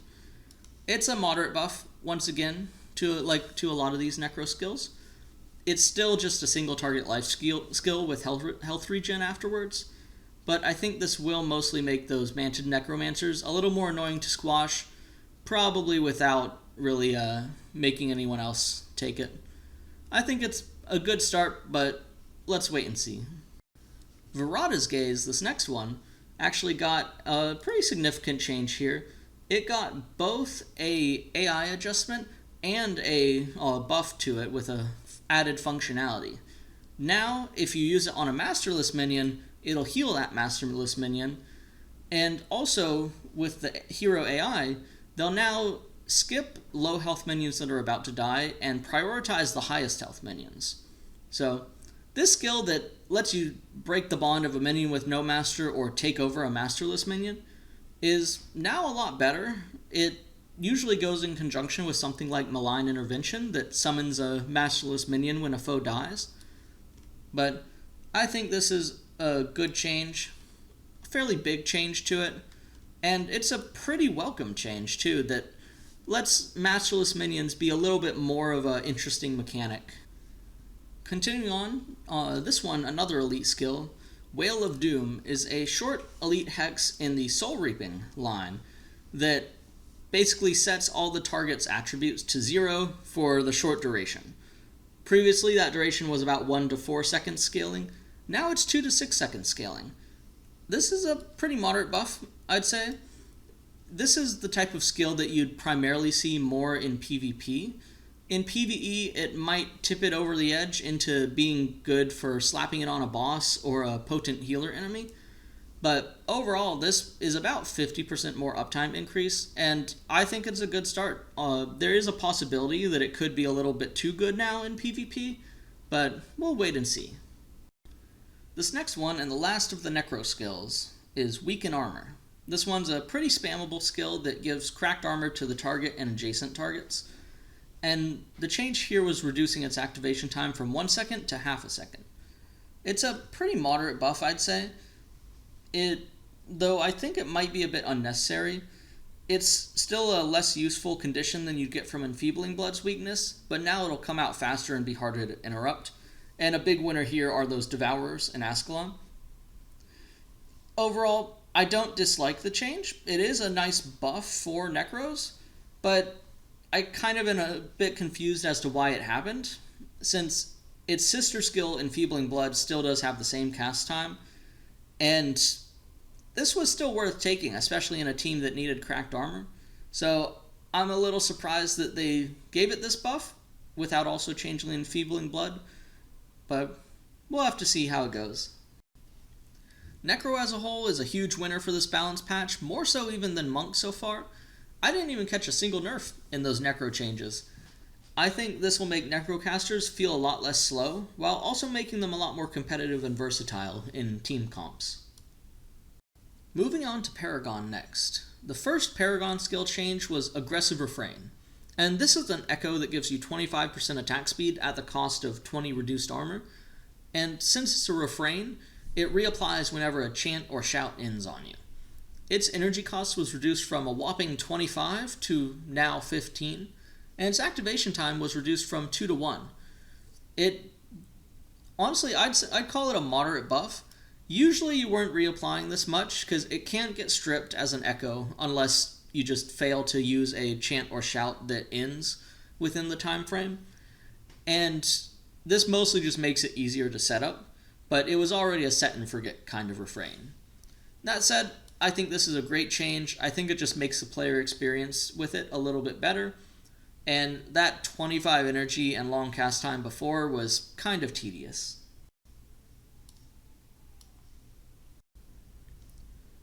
There were also a slew of buffs to chants in this patch. The first one here, Aria of Restoration, had its recharge halved from 20 seconds to 10 seconds. This is a chant that heals party members in earshot the next time they use a spell, and I'd call this a moderate buff. These recharge times were a big barrier to the chants before, and 20 seconds recharge on a single trigger heal with a 10-second duration was a little hard to justify using. Now, it's actually a solid party heal option for a support Paragon to bring, and I think this one's a good change that makes the healing on support Paragon a lot more viable. The next one, Anthem of Weariness. This is a anthem that makes the next attack skill used by each ally in earshot cause weakness, and it got another moderate buff here, this time to the hero AI, making them use this outside of combat, which really helps with maintaining echoes. Previously it was just Anthem of Flame that did that, now this one does as well, so I think that's another good change. The next chant, Aria of Zeal, got a pretty significant buff as well. And a quick side note, the chants are all named pretty interestingly in a way that tells you what type of chant they are and what they trigger off of. For Arias, they trigger off of a spell use, lyrics trigger off of a signet use, anthems trigger off a attack skill use, and so on. And this one is one that gives energy to allies in earshot the next time they use a spell. Its energy cost was reduced from 10 to 5, its activation time was reduced from 2 to 1 second, and its recharge time was halved from 20 to 10 seconds, which I think is a huge buff. This had a lot of the same issues as the Aria of Restoration did, but now you can use it twice as much as before with a faster cast time, and the energy cost reduction also makes this more viable to bring on secondary Paragons or Paragons in 4-man areas. So I'm putting this one in the big buff section and pretty far up there. To put it in perspective how nice this buff is, energy regen is 1 energy per 3 seconds for 1 pip of energy regen, or 1/3 energy per second. Blood is Power, or BIP, usually gives about 5 to 6 pips of energy regen for 10 seconds, which amounts to about 16 or 20 energy gained over the course of its full duration. This skill, Aria of Zeal, is a party-wide energy option for casters, and that gives 5 to 6 energy to them, which for single targets is a lot less than you get from BIP, and not enough to alleviate individual energy hunger, but spread out over the whole party and understanding that it might be wasted on martial characters. This one, in combination with Lyric of Zeal, which does a similar thing, It triggers off of a signet to give the signet user energy back. It, I think, will make Paragon a pretty competitive option to replace a BIP Necro. Of course, Necros are a lot better at multiclassing because of Soul Reaping, but the other changes here also make Paragon a better healer. So overall, I think this is a great change, S-tier change that opens up a lot more options for support Paragon. I had already been playing around with Motivation Paragons before this patch, and now I'm even more justified in bringing them. Ballad of Restoration is a similar story to the other chants. It had its recharge reduced from 20 to 10, and this one heals party members in earshot the next time they take damage. So this is a moderate buff to it, and it kind of functions as a party-wide reversal of fortune. It can be wasted if they're at full health and take damage from something that does really low damage, but I think it's now well worth taking at this 10-second cooldown. It also got a PvP buff, which makes it better. I'm not sure if it'll be too much in PvP, because in PvP there's always the question of if you stack the team with a ton of Paragons, is this going to become overpowered? But at least for the PvE version, I think this is very much a good change. The next one was one that actually only got an AI change to the hero AI, but it's actually a pretty significant buff. Brace Yourselves is a shout that prevents the next knockdown for the ally it was used on, and then deals damage to nearby foes to that ally. The change here is that heroes will now try to maintain this in combat on allies that have self-knockdown skills. So this, I think, is a huge buff to it. If you bring something like Grapple or Drunken Blow, the warrior self-knockdown skills, you can now use this as a reliably triggered high damage AoE without needing to micro it. It's spammable, and its damage rivals the nerfed E-Surge. It's hard to understate just how big this buff is, especially on a team that complements player warriors or warrior secondaries. The main question will be how reliably heroes actually recast this on you off cooldown, but assuming they do it quickly, I think this skill will be an outstanding damage option for command Paragons or Paragon secondaries, bringing the classic fallback stand your ground options to support a melee player. So overall, I think this is a great change. It's possible this will be too overpowered and need to be reined in a bit, but at least at a glance, I think it's great. Cruel Spear is an elite spear attack that does extra damage and inflicts deep wound on stationary targets. It got a slight adrenaline cost reduction and a slight increase to its damage. Overall, I think this is a moderate buff. It makes Spear Paragon a bit more effective if you don't opt for a support elite like Heroic Refrain, and I think it's a good start. It may not be enough, but let's see how it does. Finale of Restoration was another one that got a hero AI change, and now they'll prioritize using it on characters with lower health and not cast it again on characters if they already have the buff. So this one is an echo that heals an ally whenever a chant or shout ends on him. I think this is a moderate buff to that hero logic. It should make it more effective in shout teams, because that lag in applying it to focused allies was one of the big pitfalls in my shout team before. And overall, another great change to the hero AI. I hope we see more of these little improvements to it when they use skills incorrectly. Find Their Weakness got a similar change to Judge's Insight, where now heroes will focus on using it on targets that are using any martial weapon and not caster weapons. This one's a shout that just makes the next attack of that ally do more damage and inflict deep wound, and this reflects a moderate buff to it. Hopefully this means that they more reliably apply it and won't end up wasting it at all, but we'll see. I think it's a good change. Inspirational Speech is one that I haven't really seen many people talking about, but I think this is a pretty big buff that it got. This skill makes you lose all adrenaline, but your target that you're using it on gains adrenaline, and the buff changed its recharge time, having it from 20 seconds to 10 seconds. Personally, I think this is a pretty huge buff. This skill is really useful as a skill on someone who's not a Paragon, supporting a Paragon or other adrenaline classes. And especially when you combine that with some of the support Paragon skills like Lyric of Zeal costing pretty high adrenaline, I think this will really help with the uptime on that. And overall, I think this is a great change. It's a nice way of building team synergies, and I certainly plan to use it even more than I already was on my Shout teams. Lyric of Purification, this one triggering off of signets and cleansing a condition when it triggers. Once again, like a lot of the other chants here, had its recharge reduced from 20 seconds to 10 seconds, which numbers-wise is a pretty significant, like moderate buff there. But this skill is in a weird spot where it's just not very effective. It's not a very good cleanse unless you're in an area with consistently applied group-wide conditions, and really the only place I can think of where it would be particularly useful is Abaddon's Gate, where you get group-wide days. And so heroes could still use the signet to cleanse themselves of the days, but outside of that one instance, it's not very useful.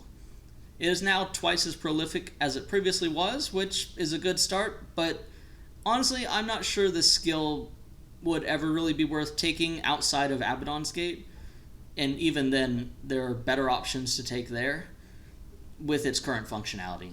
So, I'm putting it in the good start tier for changes.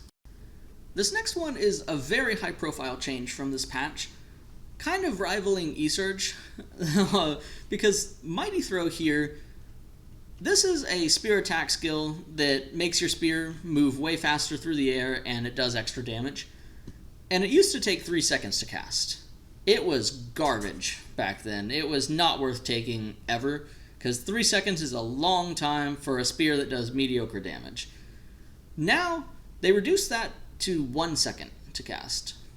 And this is a huge buff, to the point of being a build-defining gimmick now. The old 3-second Mighty Throw was iconic, but only ever taken if it was at all, because Paragon spear options in general were pretty lacking. But I think this buff probably goes too far. I wouldn't be surprised to see a slight nerf in the form of maybe a 1 or 2 second cooldown added to it. And random arenas was filled with Mighty Throwers, me included, honestly, the evening after this patch, with teams eventually building around completely countering it. In PvE, this might actually rival Dagger Spam and do better than it now, especially with a warrior with 7 weapon stamps. Now you might say, why add a recharge to it? Skullcrack acts the same way. And my answer would be that Skullcrack is an elite skill and a melee skill. Foes can kite Skullcrack in a way that they can't kite a Pew Pew Paragon, tossing over and over repeatedly with Mighty Throw. So, overall, the absolute dominance of this after the patch forces me to put it in the Y tier. I expect we'll receive a nerf of some sort to it. I hope they don't completely neuter it, because it is a fun build, but it may be pretty overpowered in its current version. Next up, we have The Power Is Yours, an elite shout that's very short in duration and gives allies a little bit of energy regeneration. Previously, it lasted 3 seconds and gave 0 to 1 energy regeneration, which in practice would only give allies back 1 energy over its duration. Now it can last a little longer. Its duration was changed to scale from 2 to 4 seconds, and its energy regeneration was increased to a 1 to 2 second scaling. So, overall, I think this is a rework leaning towards a buff on it, with some really neat implications to it. I haven't run the numbers yet, but the old skill was essentially finale food. It was borderline useless on its own. The main use was spamming it to keep triggering skills like Finale of Restoration or Energizing Finale. At high motivation, the skill previously only gave 1 energy, like I said.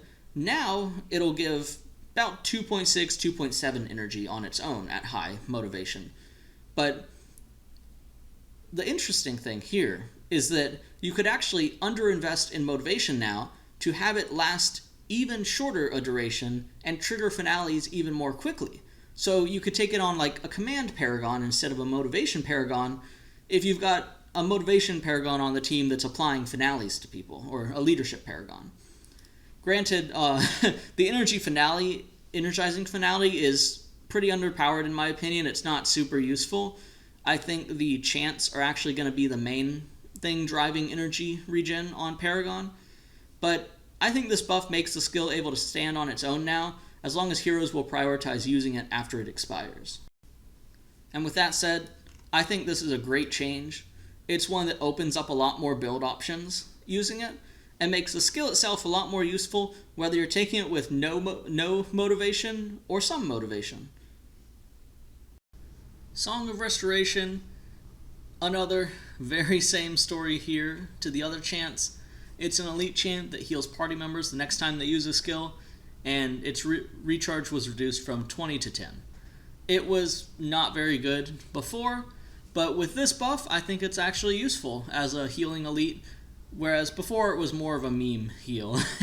So it can still be completely wasted since it can trigger on a party member that's at full health, but it's actually not bad now, especially if your party's taking consistent party-wide damage. Overall, good change. Let me add this here.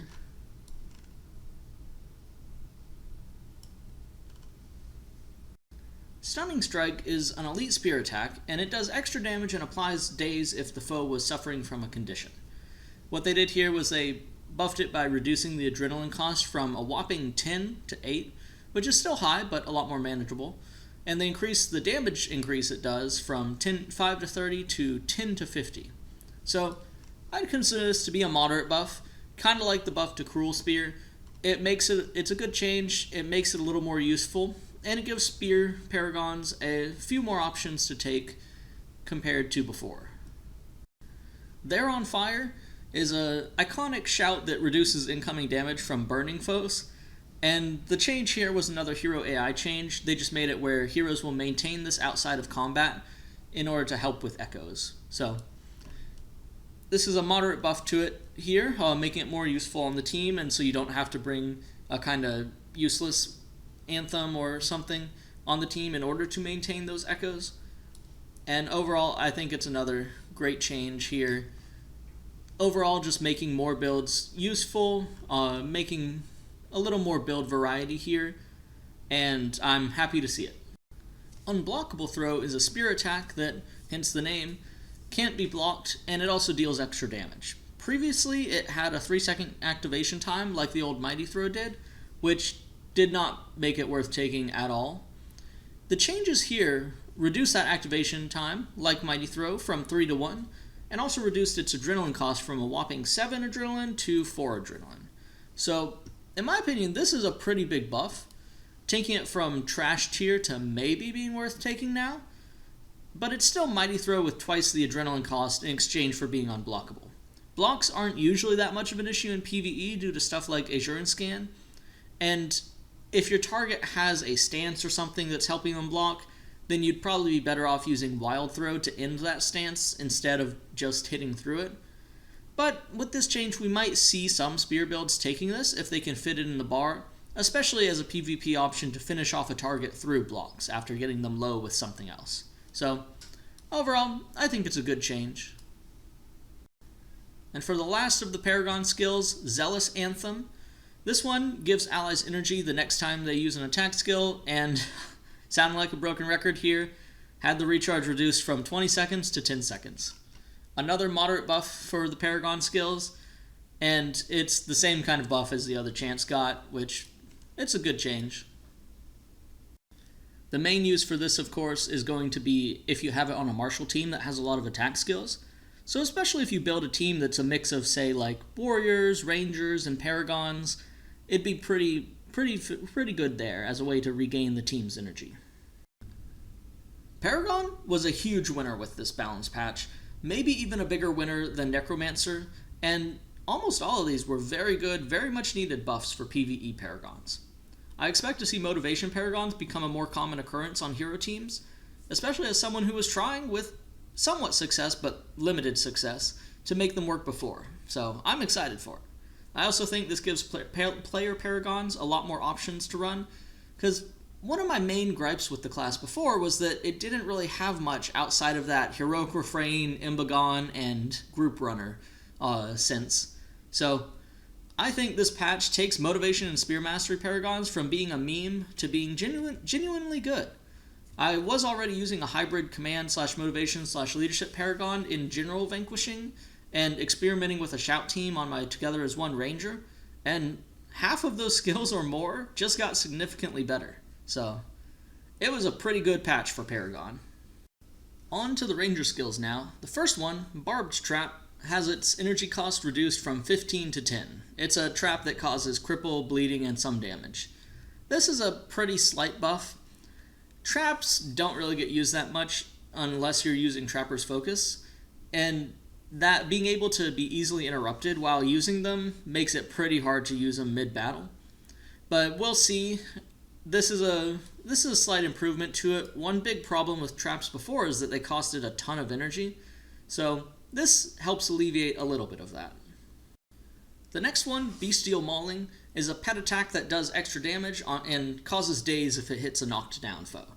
It had its recharge time cut in half from 20 seconds to 10 seconds, which is a pretty moderate buff for it. It's a low energy pet skill that's now twice as spammable as it was before. It does have the issue of being finicky with the conditional effect, since the pets don't always attack on your own schedule, but it's worth taking as a Beastmaster now to keep throwing it out and hope that it lands. But overall, I think it's a good start for the Beastmaster pet attacks, and we'll see how it goes. Broadhead Arrow is an elite bow attack that launches a slow-moving arrow that dazes the target if they're casting a spell, which also interrupts them. You might recognize it from Afflicted Rangers. The patch reduced the energy cost of it from 15 to 10, which is, of course, further reduced by expertise when used on a ranger, and also reduced the recharge time from 15 seconds to 10 seconds. I think this is a moderate buff. It makes it a lot more usable on rangers now with the more affordable cost, and we may see it crop up more in PvP for rangers that are using arrow speed increasers like either Read the Wind or the buffed favorable winds, which we'll get to shortly. The faster recharge also helps it to be viable in PvE as an interrupt skill, though there's probably other elites that you'd be taking instead of it in PvE. Overall though, this is a good change. It keeps the overall identity of the skill the same while making it a little bit better to use.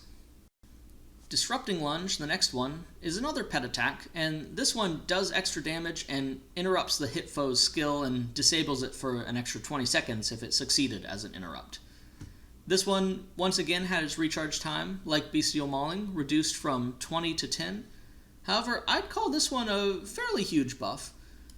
That extra disable on it, the same kind of duration disable as you get from Distracting Shot, is pretty big. Of course, the problem with this is the pets are not aiming for interrupting a skill, so you're just kind of hoping that when you throw it out, it hits. And with a halved recharge time, it's a lot more spammable. So thanks to expertise making it super cheap, and now it being more spammable, you can keep throwing it out on like a PvP Beastmaster to hopefully interrupt valuable skills and hopefully do good for your team. So overall, I think it's a pretty big buff to this. We'll have to, I might be wrong about that, we'll have to see, but it seems like a good change. Yet another buffed pet attack, Maiming Strike, is one that deals extra damage and previously caused a cripple if it hit a moving foe. The change makes it so that it no longer has that condition of hitting a moving foe, and it'll just always apply the cripple, which, once again, is a pretty huge buff to it. This one makes it a lot more useful to use, because that conditional was very difficult to satisfy when the pet decides when it attacks, and like I've been saying, a lot of the big thing about Beastmaster attacks is you want to just throw them out and hope the pet makes it work. So we might see this used a bit more, since now it could fill the role of pin down or hamstring or one of those cripple skills without having to worry about whether it'll be completely wasted by hitting a non-moving foe. So well-deserved change, and glad to see it.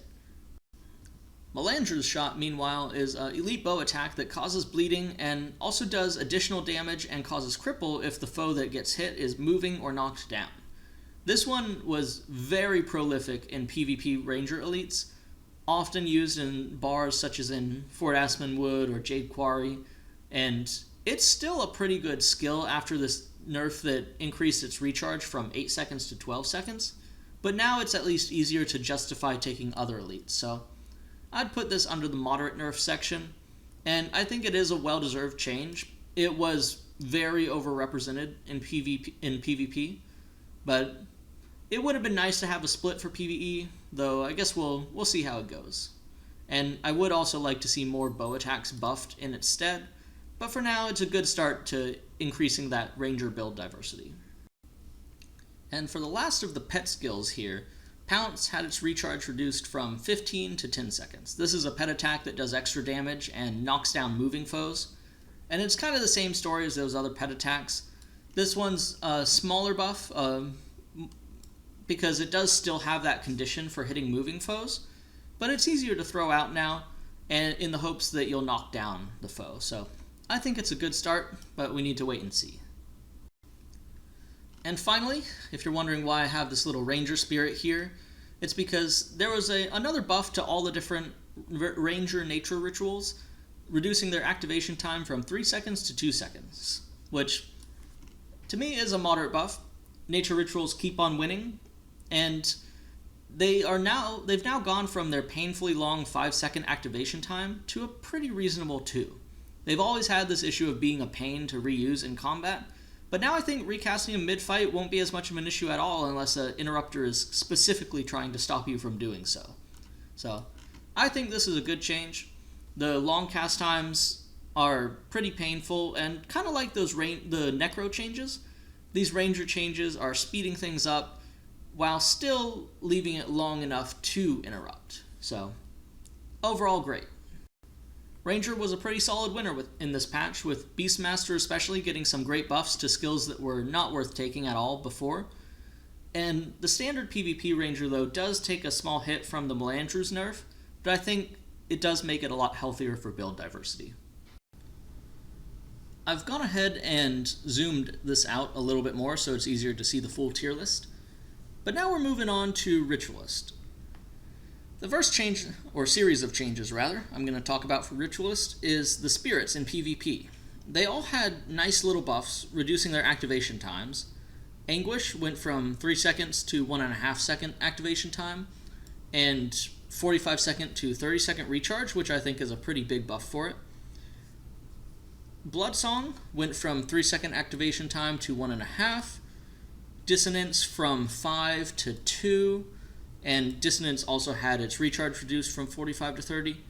Pain went from 3 to 1.5, and Shadow Song went from 5 to 2, with that same 45 to 30 recharge reduction.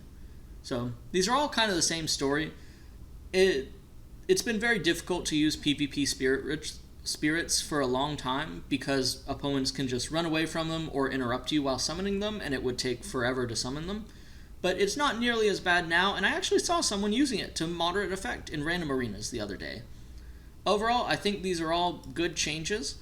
There is still the issue of being able to just run away from spirits as a player in PvP, but I think this goes a long way to making them more useful, and useful as something other than just setting one up in the back to trigger the condition on some of your other spells.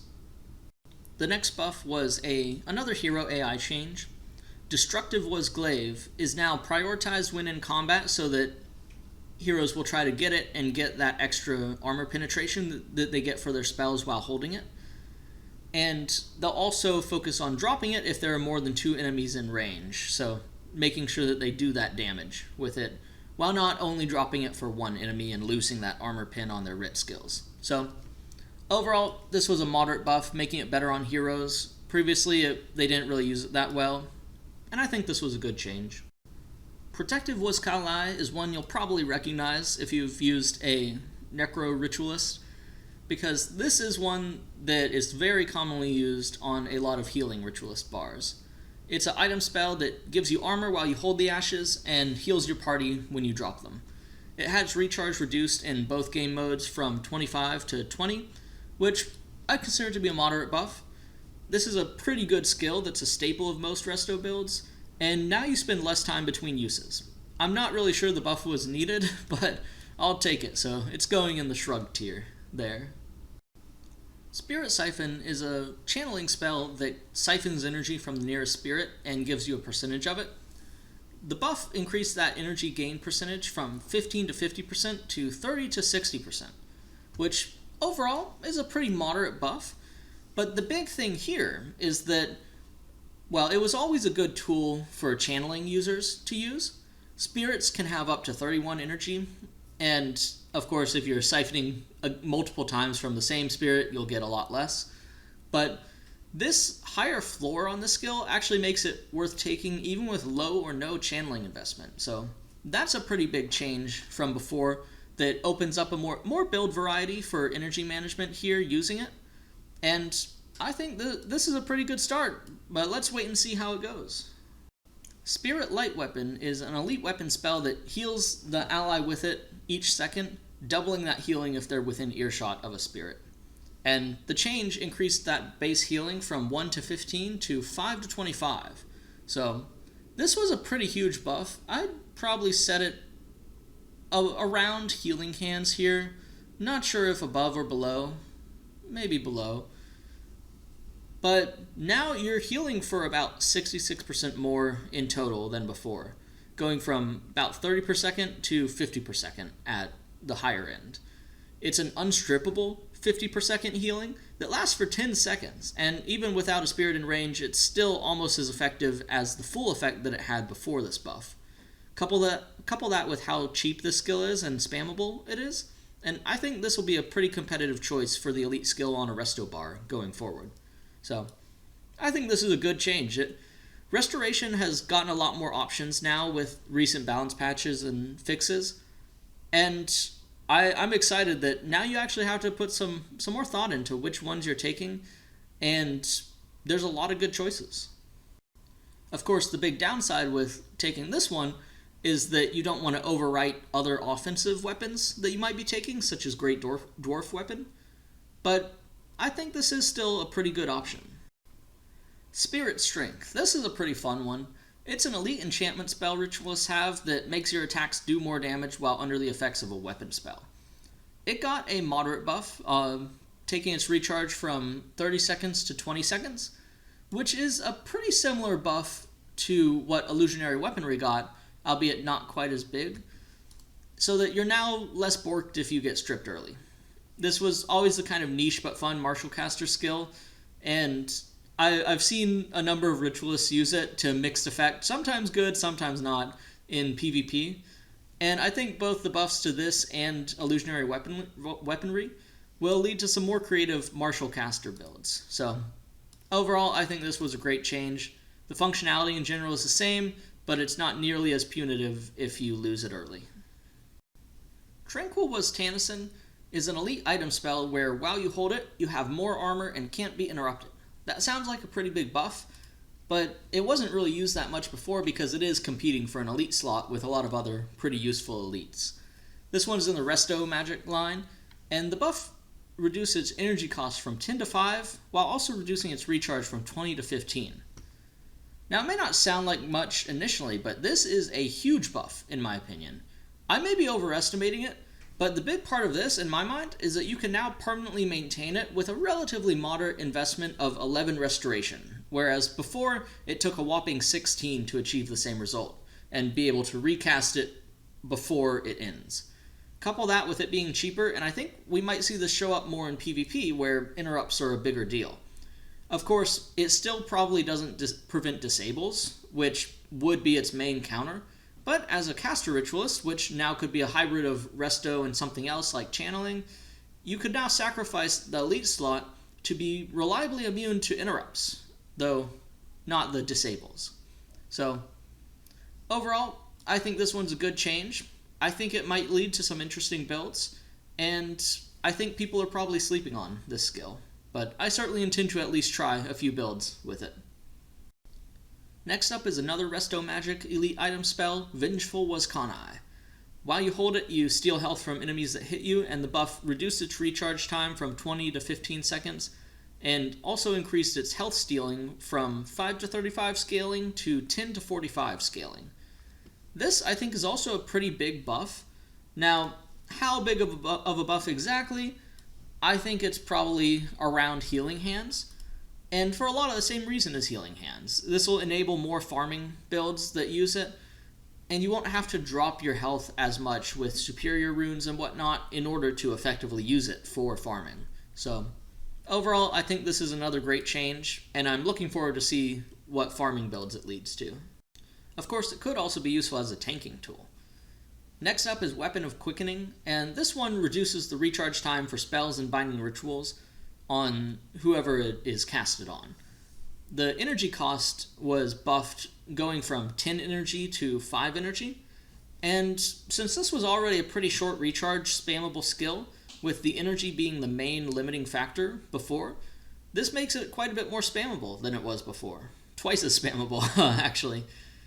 It didn't really see much use before. It was really only the afflicted ritualists that used it. But I think that the buffs to both this and Spirit Light Weapon will make Wielder Writs both a more common sight and a more useful sight than before, since you could use this on the rest of the party in order to drastically increase the amount of useful skills they're using. Overall, I think this one was a moderate buff, and I think that this was a good change. And that concludes the Ritualist skills. Ritualist as a whole got a number of pretty solid buffs this patch, especially to skills that weren't really used before. And I think this opens up a lot more options than the typical standard cookie-cutter Ritualist builds that we've been seeing for years. Resto builds especially have a renaissance of options here, and the Spirit Siphon change empowers any Ritualist builds that use spirits, even if they don't put many points in channeling. So, overall, great changes to Ritualist, and I'm excited to see what the community comes up with when it comes to those builds. I'll probably also be theory crafting some of them myself. Now, for the last profession of this balance patch, Warrior. We're starting off with Berserker stance, which is a stance that makes you attack faster and gain more adrenaline, but it ends if you use a skill, which is a pretty big drawback on that ending.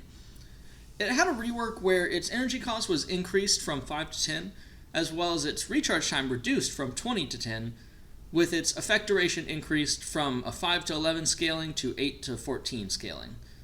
Its adrenaline gain was also increased from 50% boost to 100% boost. So, overall, I think that this one is probably in the realm of a huge buff. It does cost a lot more energy, which makes it harder to use. I'd probably place it about here, but it especially is more useful on non-warriors that are using it, because even though they won't be able to scale the strength for it, it'll still last 8 seconds with 0 strength, and more so if you have a strength mod from an Of the Warrior weapon. So I think this will be an interesting one, especially on like Paragons or something, where you can pop into the stance to build up adrenaline before spiking, and then rinsing and repeating, which is a lot easier now with that 10-second recharge time. So, overall, I think this was a great change. It might actually not be great for warriors themselves, but it does open up a lot more options for a skill that wasn't really worth using at all before. So, good on non-warriors, and maybe more useful than before on warriors, even if they don't use it much. They've essentially taken a useless skill and given it what might be a solid niche. Next up is an elite axe attack, Cleave. This one is an adrenaline axe attack that previously just did more damage. It sounded a lot cooler than it actually was. However, now they've changed it to where its damage was increased. Previously it was 10 to 30, now it's 10 to 40. But now it has a new functionality where it also hits 1 to 2 random adjacent foes to the target. So, in my opinion, this is a pretty huge buff. It's probably up there. And this makes it a little bit more like an adrenaline version of Triple Chop. Stone Summit warriors that use this have also gotten a nice boost from it, so be wary of stacking too closely to them. But I'd once again call this a great change. It's taking a skill that wasn't really worthwhile for players before, and wasn't really notable either, and it's making it have its own cool effect. Awesome. I love it. Next up is Disrupting Chop. This one had its recharge increased from no recharge to 1 second recharge, and it's an axe attack that interrupts the target's action, and if it interrupts a skill, adds an extra 20-second disable to the skill that was interrupted. This is a moderate nerf. essentially it's preventing it from being spammed if you're able to rapidly refill your adrenaline. But this change was a bit of a head scratcher for me, because it doesn't seem like this skill was super spammable anyways with that 6 adrenaline cost. You'd have, especially because it doesn't have a custom activation time, so it's still attacking at your normal speed. You could speed that up with an attack speed increase, and you could also boost your adrenaline gain with something like 4 Great Justice, Mark of Fury, and Focused Anger all together. But let me know in the comments if I'm missing something and there was some big use that was pretty overpowered for the old version of this skill that I didn't know about, because I'm a little surprised. The next one, Dragon Slash, is an elite sword attack that costs adrenaline and does extra damage and gives you adrenaline back. It received a moderate buff here, having its adrenaline cost reduced from 10 to 8. Essentially what this does is that the lower cost now lets this fuel itself if you've got something like 4 Great Justice up, at a lower attribute investment than before. Previously you needed like 14 swordsmanship to be able to do that, but now if you have 4 Great Justice up, you could do that with lower swordsmanship. So I think this is a good change. It'll make for an interesting option for sword builds, especially in comparison to something like 100 Blades as a more single target focused one of it. Continuing the trend of buffs to elite attacks that the warrior gets, Eviscerate, an elite axe attack that does extra damage and inflicts deep wound, had that extra damage increase from 1 to 35 scaling to 10 to 45 scaling, which I consider to be a moderate buff. It's another nice buff to the warrior elite axe options, and I think it's a good change that'll open up a little more options there. Now, Fear Me is a shout that essentially it's an adrenaline shout, and it raises your crit chance against stationary foes while draining a little bit of the nearby foe's energy on use. It had its recharge reduced from 6 seconds to 4 seconds, and the energy loss increased from a 1 to 4 scaling to 2 to 6 scaling. I'd call this a moderate buff, like several of these others here. How much this will actually change things, I don't know. But I think it provides more useful energy pressure, particularly on a PvP team where you might have a Mesmer trying to get foes to 0 energy, and you can help them long. So I think it's a good change. It doesn't change anything about the skill's identity, but it does make it a little more useful. Flail got another change to how the heroes and NPCs will use it. And now, so this is a stance that increases your attack speed in exchange for decreased movement speed. So that's a pretty significant drawback. And now it'll check when the skill is being used if there's an active target in range. So if there's not, it'll consider other stances and maybe cancel Flail so it can more quickly get to the target. And I think this is a nice little moderate buff to how heroes might use this, so they're not kind of slowing themselves down and then slowly walking towards the enemy after using it. Overall, good change. Gladiator's Defense, meanwhile, is an elite stance that gives you 75% block chance and deals damage to melee attackers that you block. It got a pretty significant buff, going from a 30-second recharge to 20 seconds. I'd probably place that right below Healing Hands, up there, as it's now gone from about 33% uptime to 50% uptime, which still leaves a large gap in a vacuum, but if you couple that with something like Dwarven Stability, which doubles your stance duration, you could permanently maintain this. I think it's now a viable defensive option that might even be worth taking in PvP, ironically, especially on a secondary warrior rather than a main warrior, and I think we'll see this used for martial farming in PvE more. So I think this is a good change. A lot of these warrior changes are good changes. And now, the moment you've all been waiting for. Hamstring.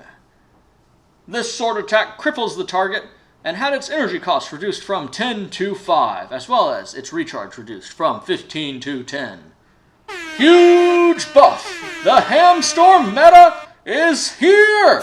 We are putting this all the way at the top because you can use this as part of a masterful combo. Cripple your foe and then cast Firestorm on them while they can't run away. Also use Chain Lightning because why the hell not? HAMSTORM will sweep everything, and the devs do not know the damage they've caused by releasing this skill unto the world. Jokes aside, this is a pretty moderate buff. The skill is still pretty underwhelming, especially compared to Dervish's Signet of Pious Restraint, which is ranged, free, and conditionally faster recharging, even after that skill got a slight nerf. But Hamstring is at least now worth considering if your foes keep kiting you, rather than it being pretty trash. So, I think this is a good start, but let's wait and see. The next one, Headbutt, is an elite touch skill that deals damage to the foe and dazes you. And this one, it's already gone through a couple changes recently. It just had its recharge reduced from 15 to 10, its energy cost decreased from 15 to 10, and its daze duration increased to 5 to 10. So, it's 10s across the board on this one. It's a pretty big buff to it, especially because now it's back to being more useful for transferring that daze onto someone after. But overall, the skill itself is not that useful in my opinion, unless you're specifically using it on a warrior necro that wants to transfer that daze. And can't touch this is something that invalidates it. So the Mandragore warriors that use this skill got a little bit better, but you can just bring can't touch this to prevent that. However, overall, this is another good change. This next one, 100 Blades, is a pretty iconic elite skill that makes it so you deal damage to all adjacent foes when hitting with a sword. It got a pretty big buff, having its recharge decreased from 25 to 20, and its damage increased from 10 to 25 scaling to 10 to 35 scaling. I think that's a pretty big buff.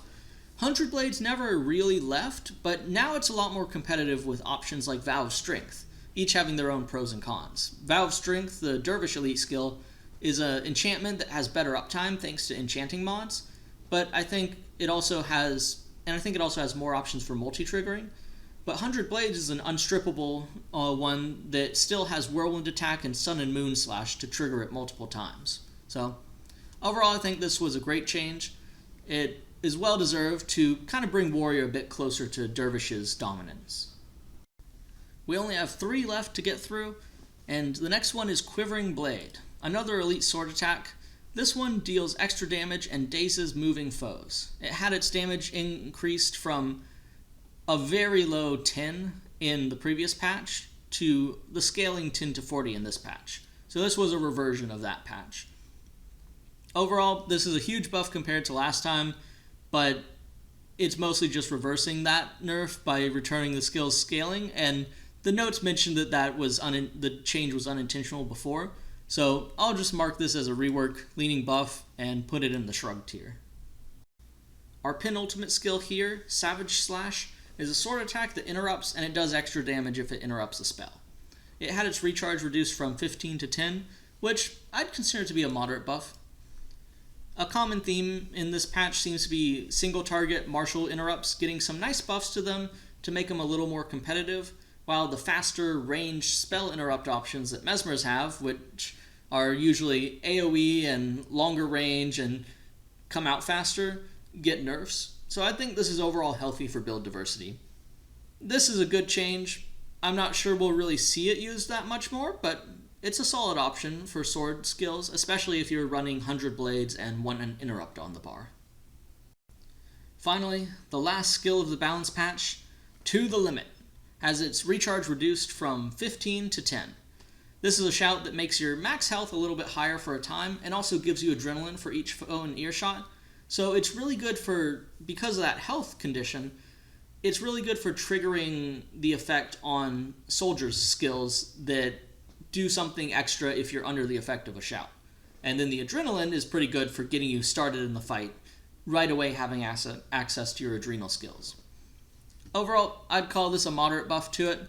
It makes it more spammable for that easy adrenaline, especially given the buffs to a lot of Warrior and Paragon adrenaline skills. And the shorter recharge makes it easier to permanently maintain for satisfying those soldier skills. So, good change. I think it makes both this skill and adrenaline skills more fun to use. For the little review of Warrior, I think that Warrior was a solid winner in this patch, and these changes really helped to bridge that gap between Warrior and Dervish. Even if I think Dervish still probably consistently comes out ahead in both PvE and PvP, the gap is a lot closer now. And there are a lot of fun Warrior builds that were okay before, and they just got a lot better. So give it a try and build some Warrior builds, and I think you'll have fun with it.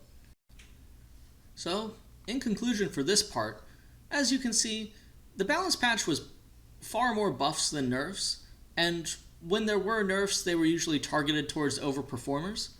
There were very few skills that I couldn't at least understand why the change happened, and I think a lot of great changes here that open up more build variety and will make for a more fun time for players. Next up though, I'll be moving on to 2 other tier lists looking at the overall big winners of this patch and summing it all up.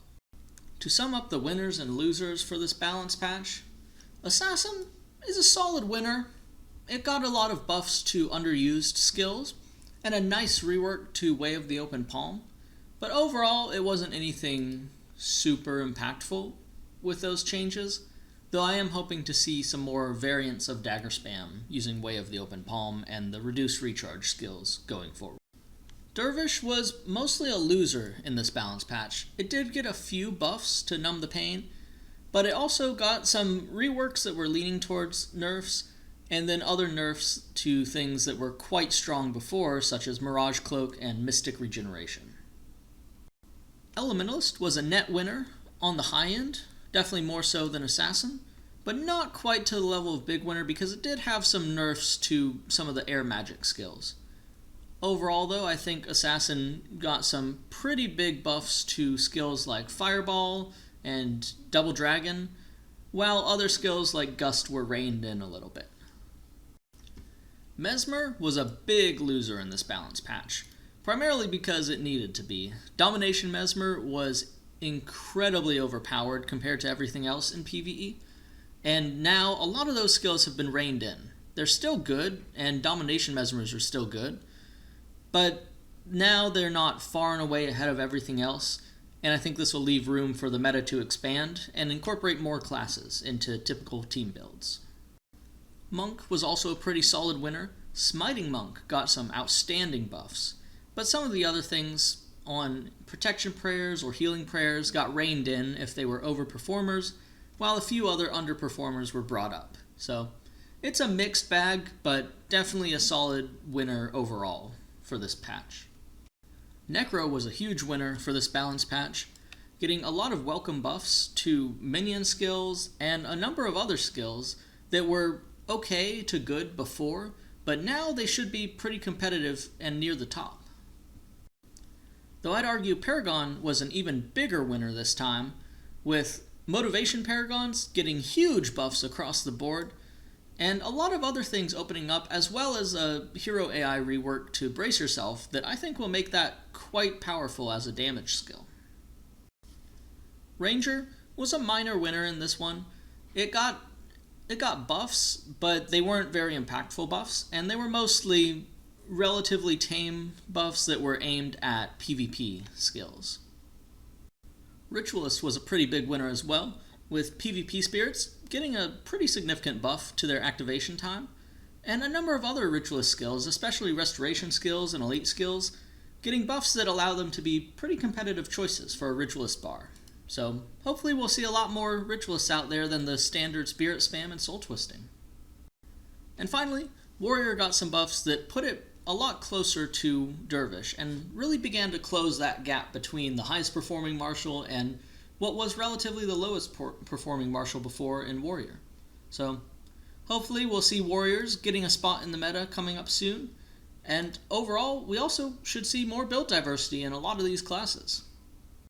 Finally, for fun, I want to run through some of the NPCs that these changes affected, and which ones were the big winners there. Starting off, the Roaring Ethers, they're big losers. They're E-Surge Mesmers, and unfortunately, Yemeron the Ether Lord is not going to be nearly as lethal to parties as he was before. The King has been dethroned. Rest in peace. Next up, the Fire Imp.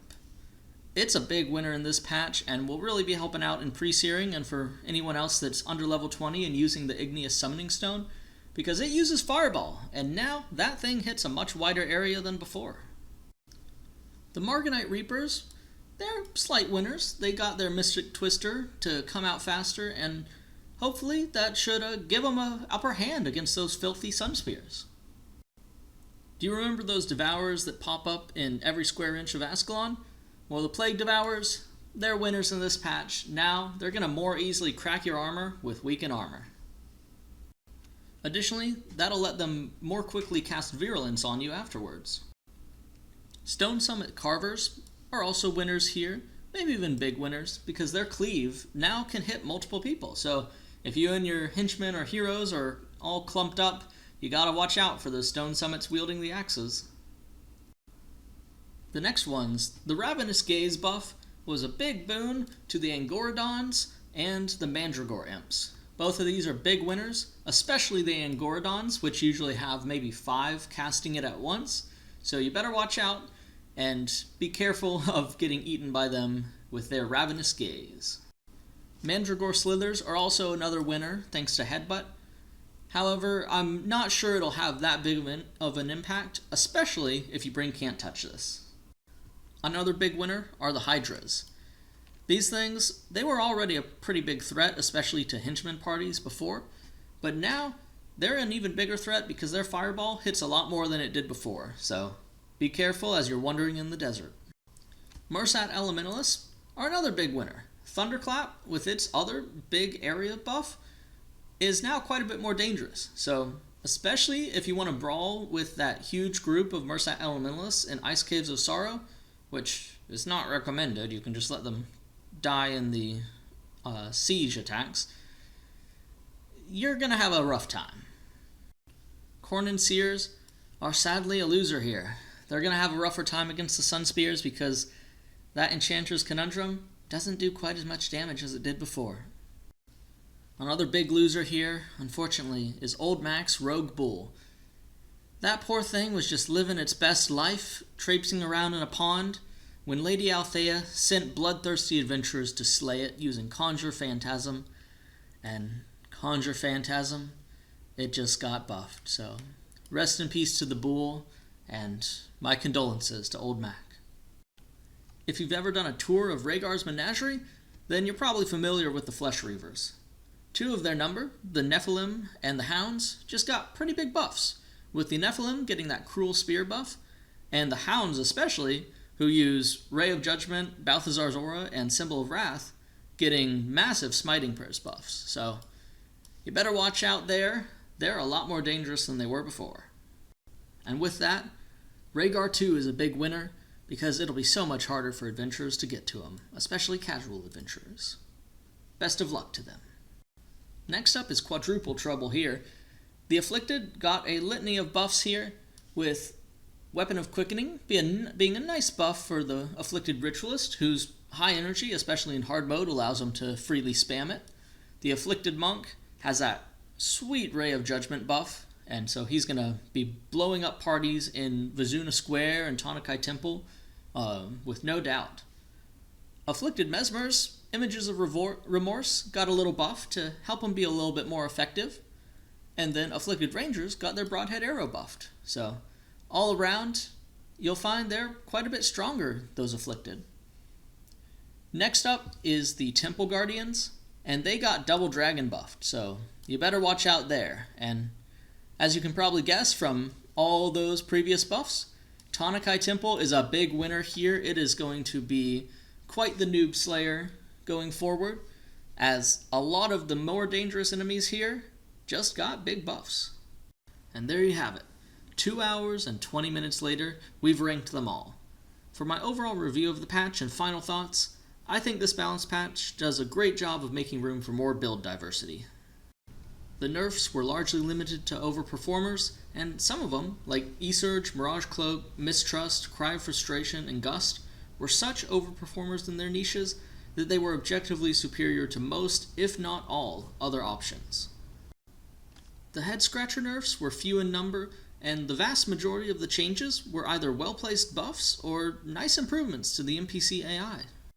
The only big criticism I do have is that I think more of the skills, especially any that get changed, should have PvE and PvP splits if they don't already. Gust is a great example of this, where the old version was not overperforming at all in PvE, but it was far too good for GVG, and since the skill wasn't split between PvE and PvP, there was that issue there.